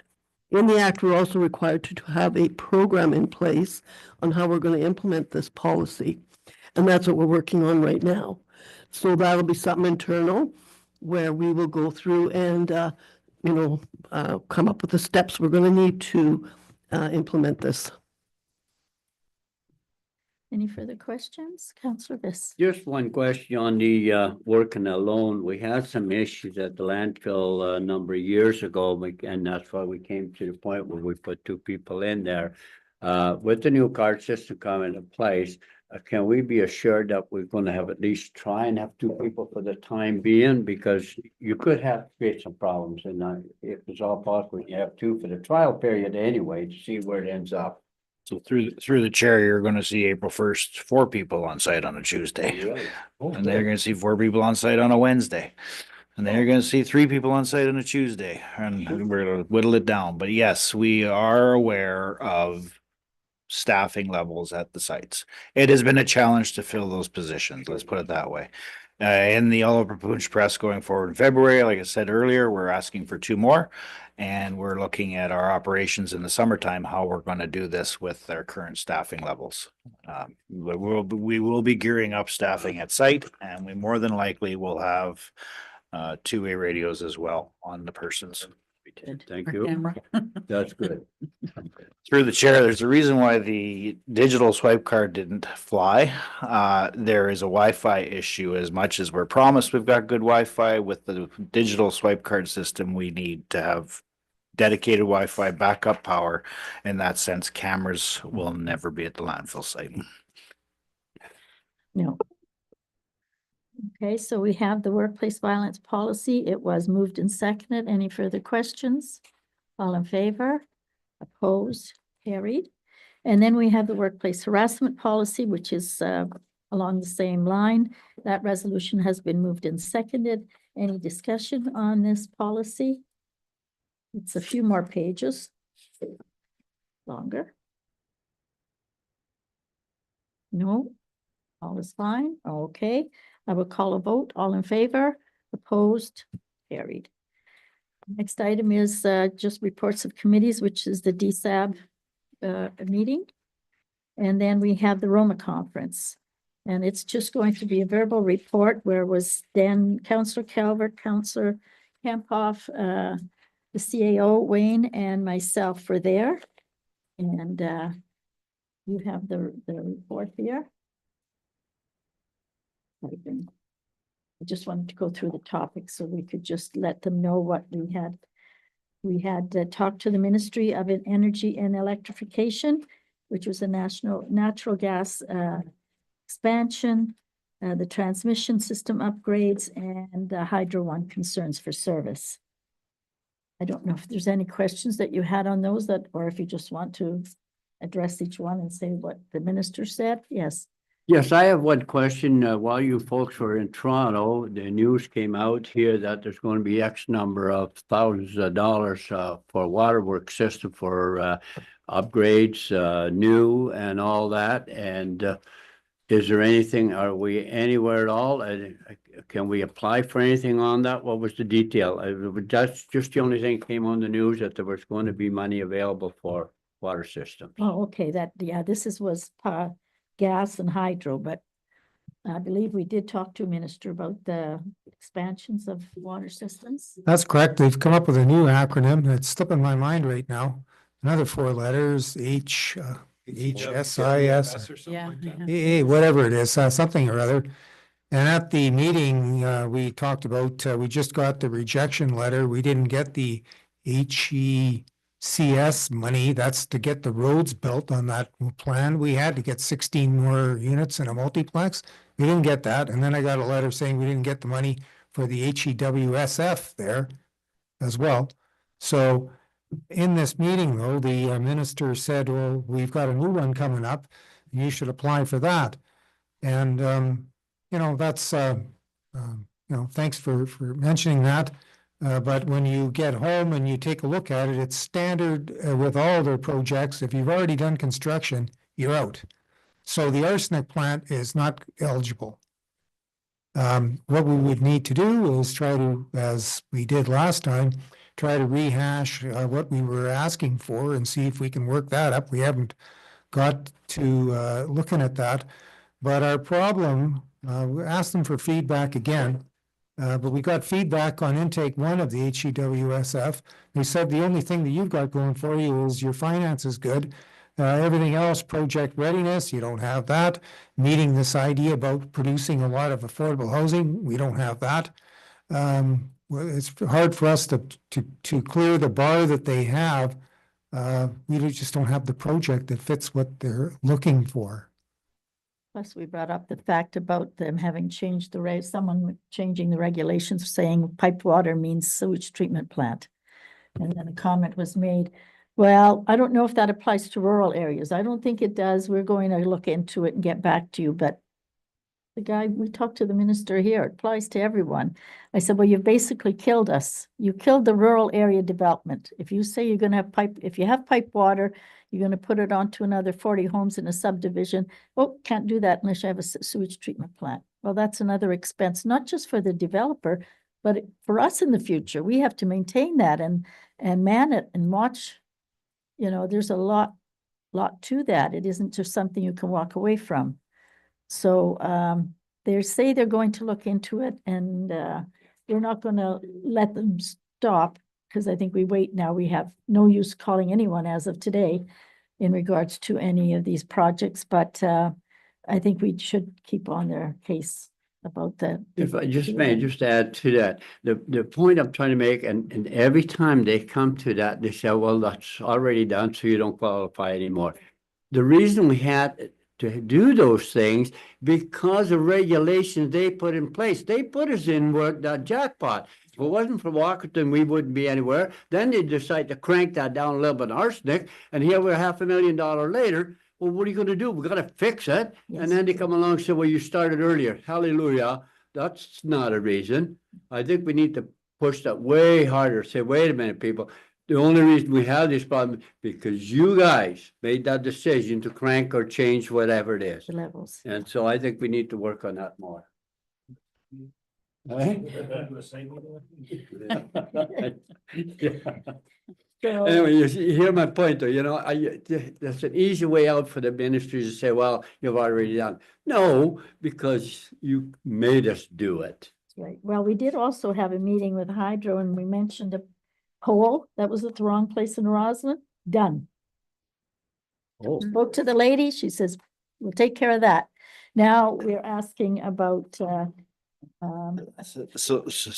Sorry, it wasn't the lady waving her magic wand. Oh. It's been an 8-month process to get a Oh, pole, but and it finally got it got done. Yes. because, you know, we were telling them too that, we're not getting the service from the Hydro one, and we told the MTO minister the same thing that we got before, because you've put somebody in Sudbury that's in charge of this department for both MTO and, you know, and for Hydro, and we're not getting the same service. You have a 10,000 square foot warehouse ready to open. Everything is done. It just has to have the Hydro hookup, and they're waiting 10, 11 months to get hooked up. So that's not welcoming business to Ontario. So, and that really is silly. It's an inspector that comes and tells you how to hook it up and comes and approves it. It's not anything other than staff. So they listened to us, didn't say they were going to do anything, but. And then we had Ministry of Environment, Conservation and Parks. And that talked about the black ash, which they say doesn't qualify for you yet. You don't qualify in this district, yet they've got a patch in Thunder Bay that's now been designated as black ash. But Councillor Kamphoff spoke to them on that subject. Producer pay recycling system, we did talk about the fact that we may have someone who moves our recycling bins. They haven't yet. I believe the minister said at this point, when they first started, we're told they can't allow, they're not allowed to move them. That doesn't mean it's going to be there forever. So they may move the recycling bins. They seem to think that it's not going to happen. They're not allowed to move the recycling bins until January 1st of 2026. Oh, and well, then he was correct, right? They everything- can't do it right now. can't do it. Then on that date, everything is off, is completely up Well, to. and then we said we only have one, like, which company did you hire to do this? The only one up here. You don't have any choice. And, you know, should do more recycling. And where would you like the stuff to go? You know, we have no place to take the recyclable stuff. Neither do these this firm. So they're not going to want to pick up and change the recycling. They have no place to do anything with it. And okay, we talked about power outages, I believe. Infrastructure funding. We talked to them about the fact that we might lose some of that funding. The funding we're getting is not stable for long-term planning. Jump in anytime if I'm missing something. Housing crisis in small municipalities. Those are the two grants we did not get. We found that out when I walked in there. The one lady came to me, you know that you didn't get that, eh? I said, I do now. And then the Fire Prevention Act. We did have a very good discussion on that. And I think they're still searching on how to do this correctly. It isn't a done deal, right? Okay. I'll comment on that. We did talk about the concerns we have about it. It was in our Roma package, and we're going to be talking about it next week, actually, again on the 3rd. And the key takeaway from that, though, is they need to consult with the local fire departments, the local fire chiefs, to make sure this thing works out right. Yeah.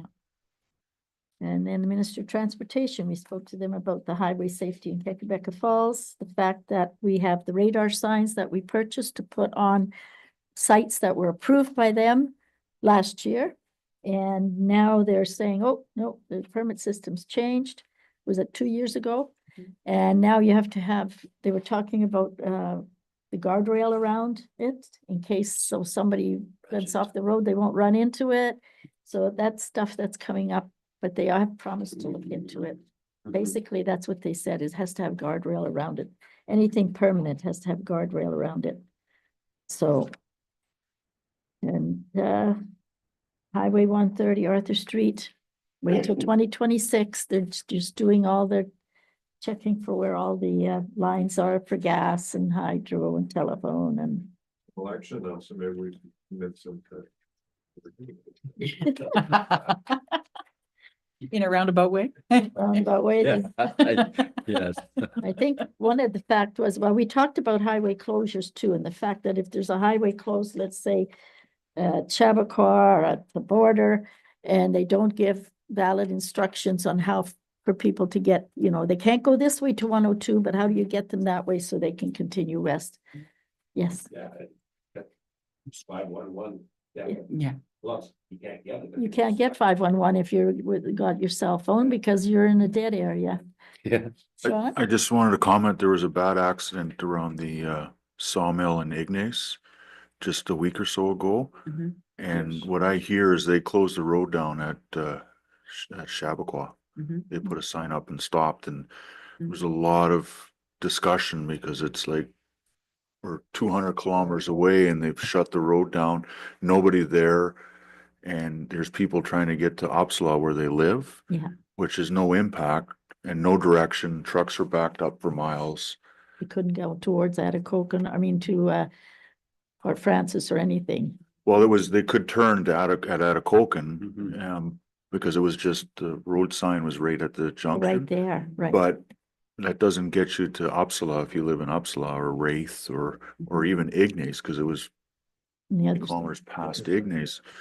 Mhm. So this is turning into a bit of an animal. Mhm.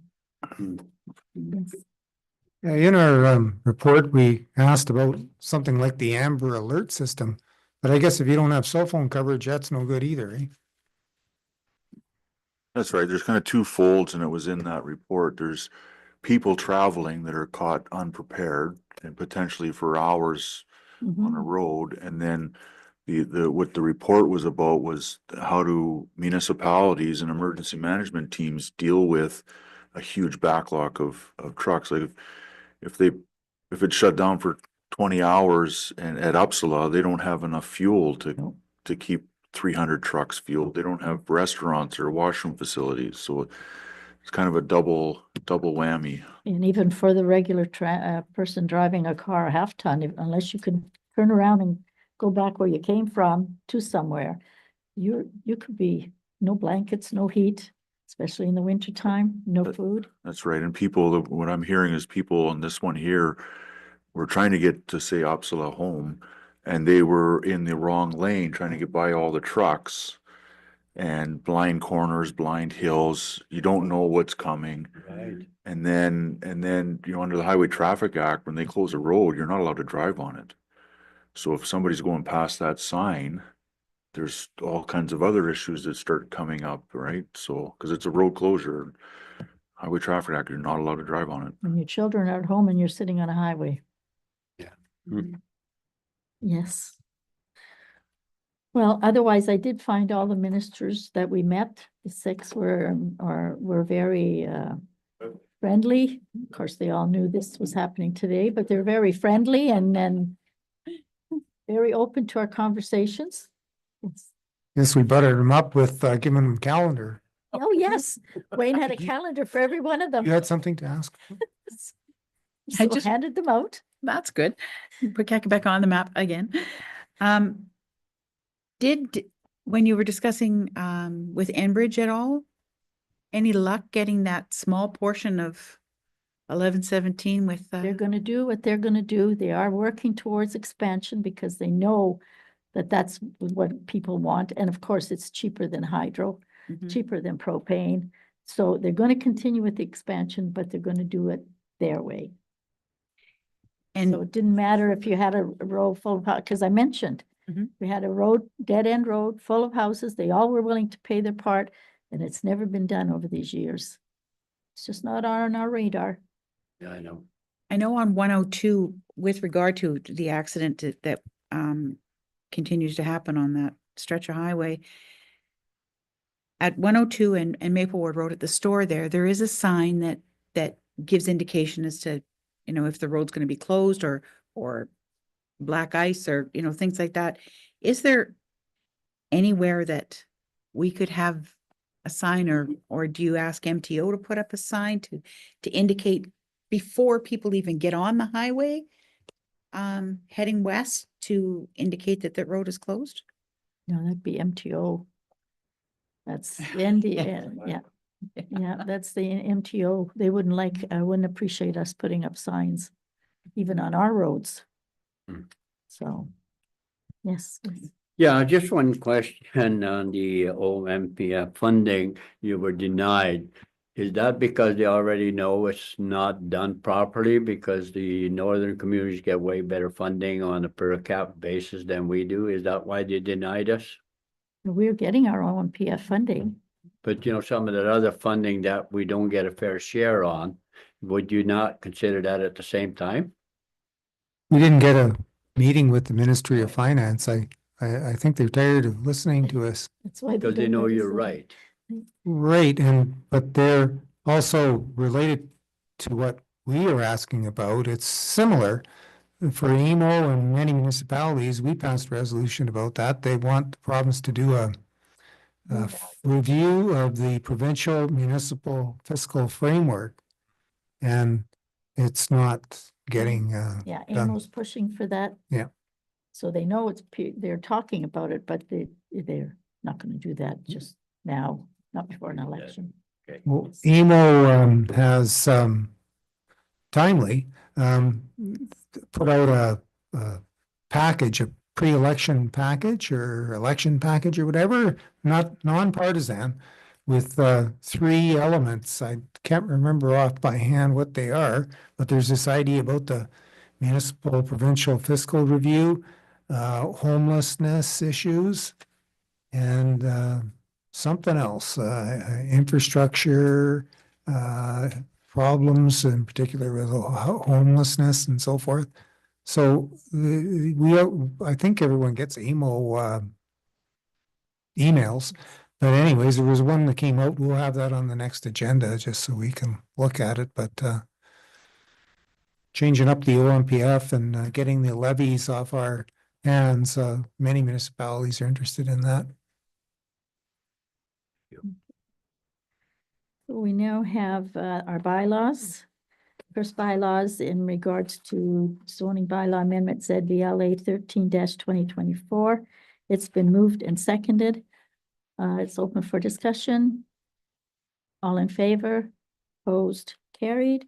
We have the bylaw for workplace violence, policy number 010401. It's been moved and seconded. It's open for discussion. All in favor? Opposed? Carried. And then we have the bylaw for workplace harassment policy number 010501. It's been moved and seconded. Any further discussion? All in favor? Opposed? Carried.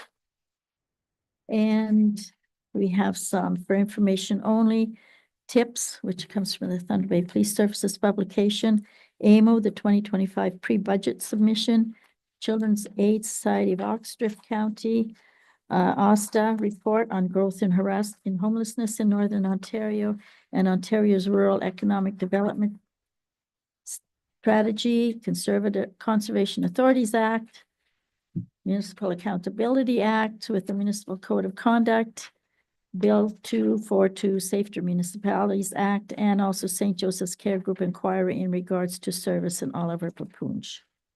So I read them all, so now let's go back. Sorry, you believe you missed a couple things before you went to new petitions. Oh, okay.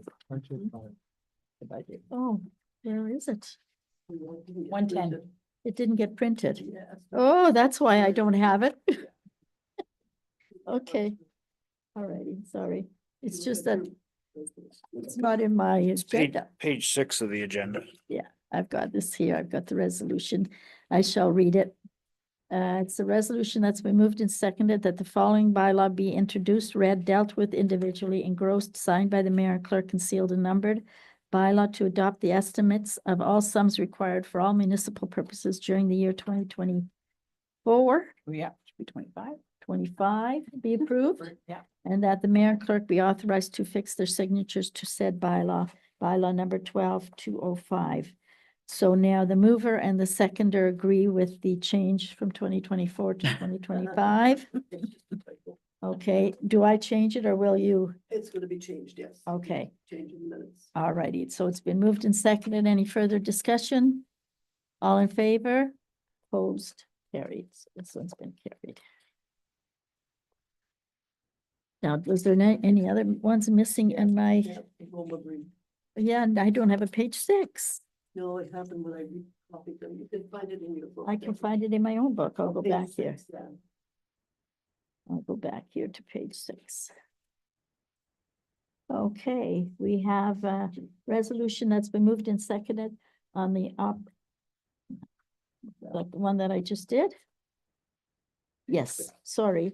Then we have petitions and communications, the DSAB 2025 Roma conference briefings. I did speak to the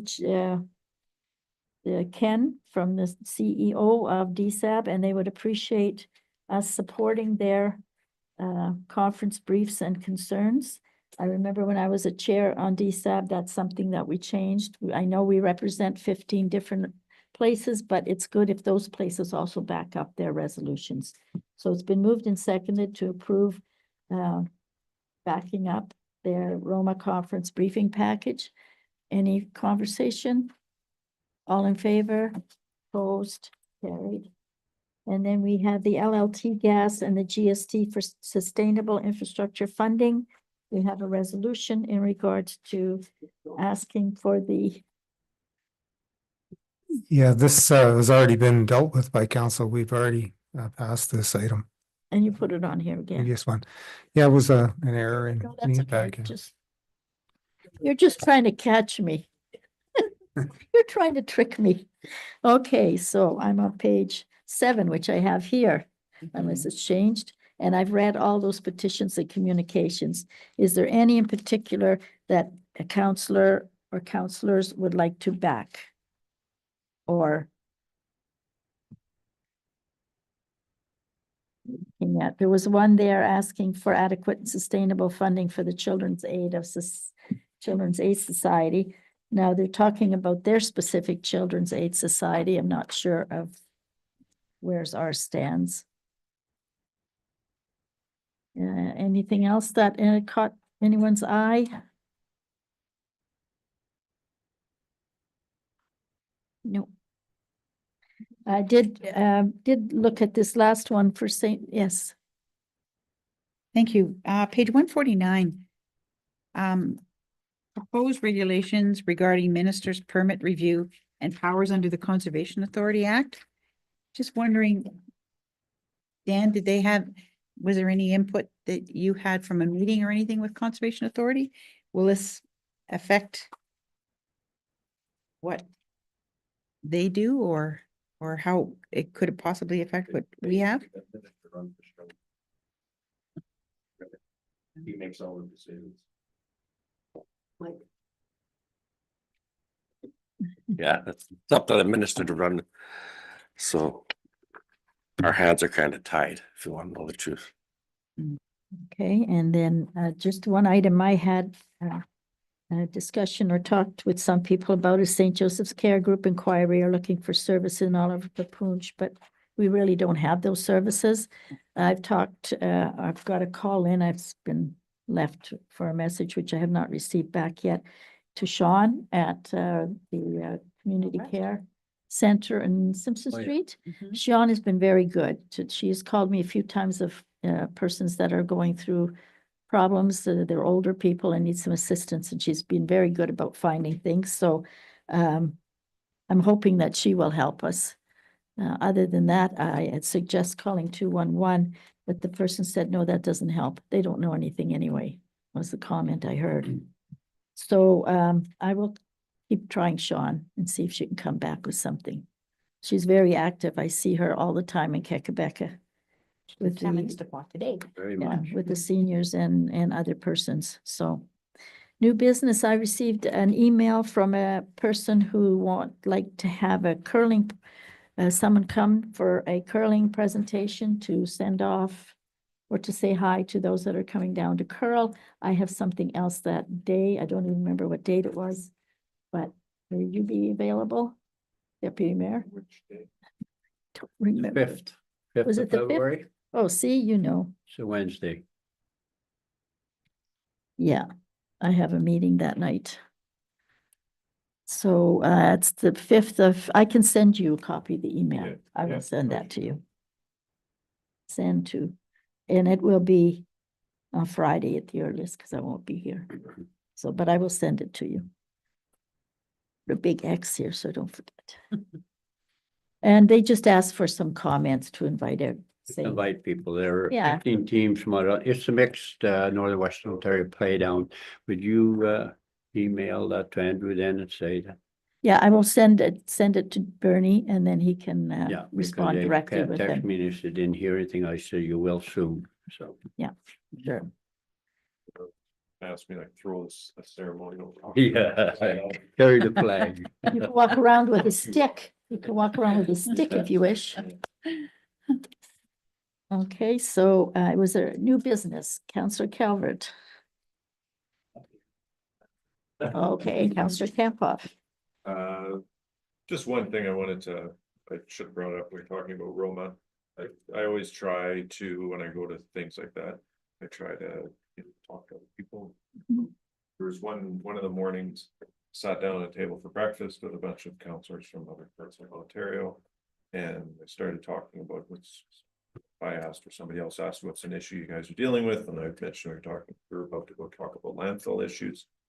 The councillor told me, just a funny story, just to show you what the differences are that some municipalities deal with. The biggest issue they had with landfill in their municipality was an adjoining municipality had a landfill that was unstaffed, unlocked, open 24 hours a day. 7 days a week. And they were trying to maintain the expectations of their residents when they could just drive across the line to the adjoining municipality and dump as much garbage as much as they wanted, whenever they wanted. So, their residents were like, why are you trying to be so unreasonable? That's right. So it's just, yeah, it was, It was interesting. Ontario's a big place. So. Councillor Viss?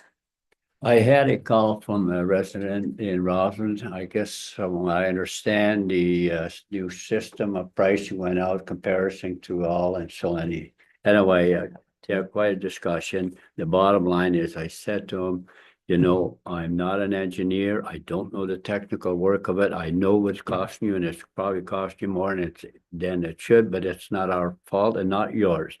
So anyway, he had all, at the end of the conversation, I said, you know what? You have all these ideas.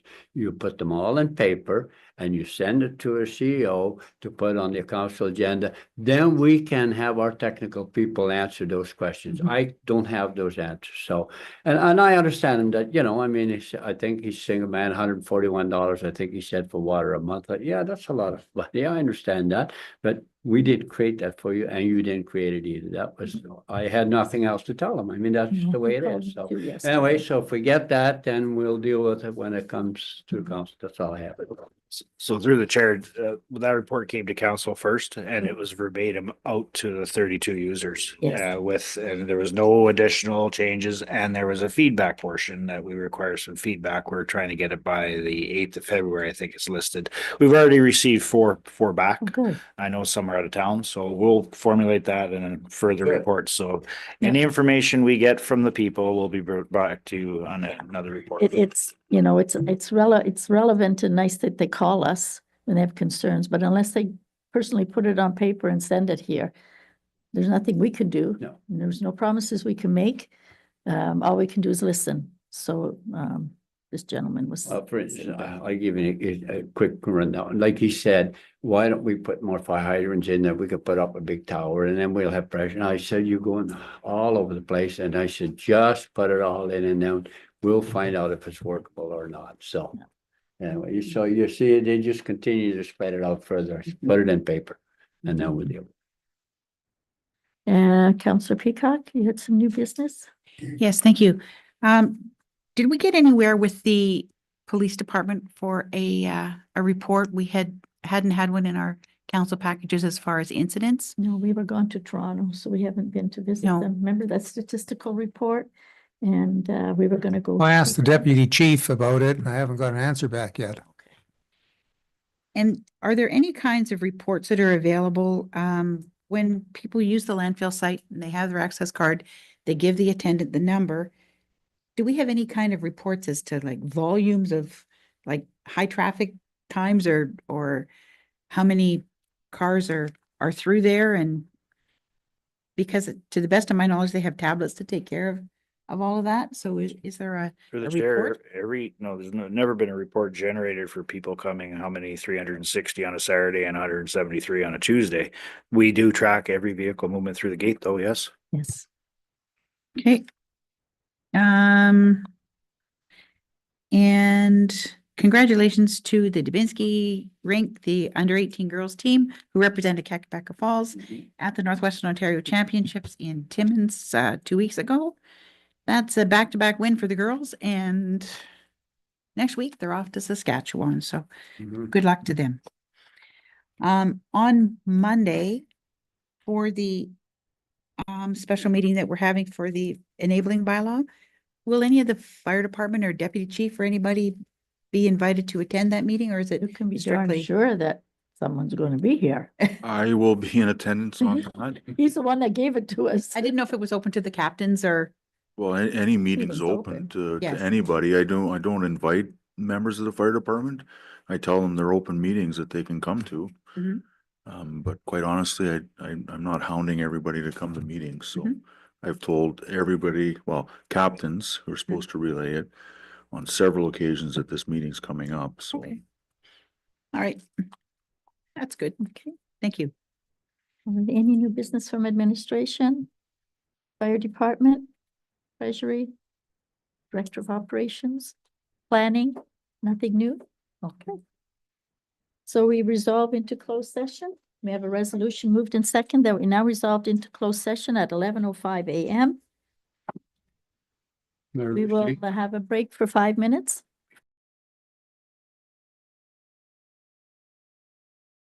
Van Grove, are we gonna deal with that or just keep that for information? This was, we haven't, I don't believe there's a report that's been given to us from administration in regards to that letter.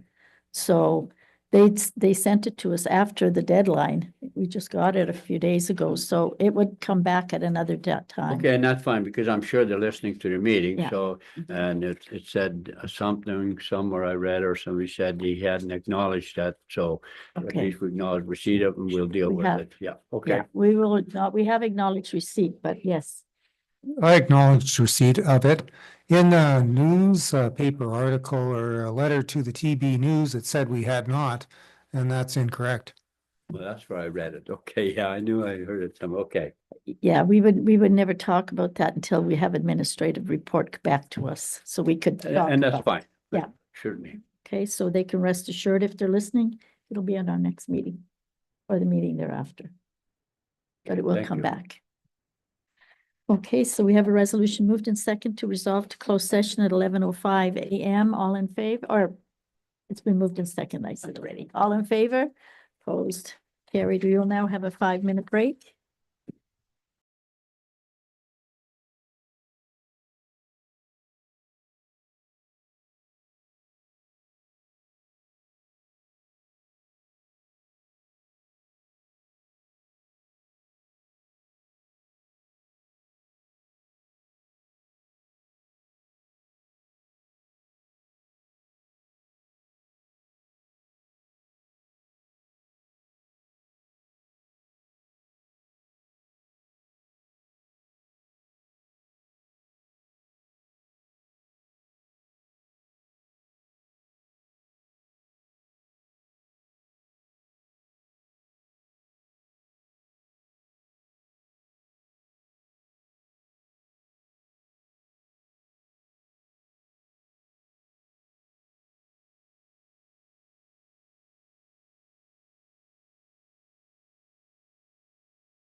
resolution seconded that we reconvene the council meeting to continue with the business at hand, being 11:30 a.m. Seconded, all in favor, opposed. We have the closed session minutes. It's been moved and seconded to approve the closed session minutes of December 10th and January 6th. All in favor? We have a confirming meeting by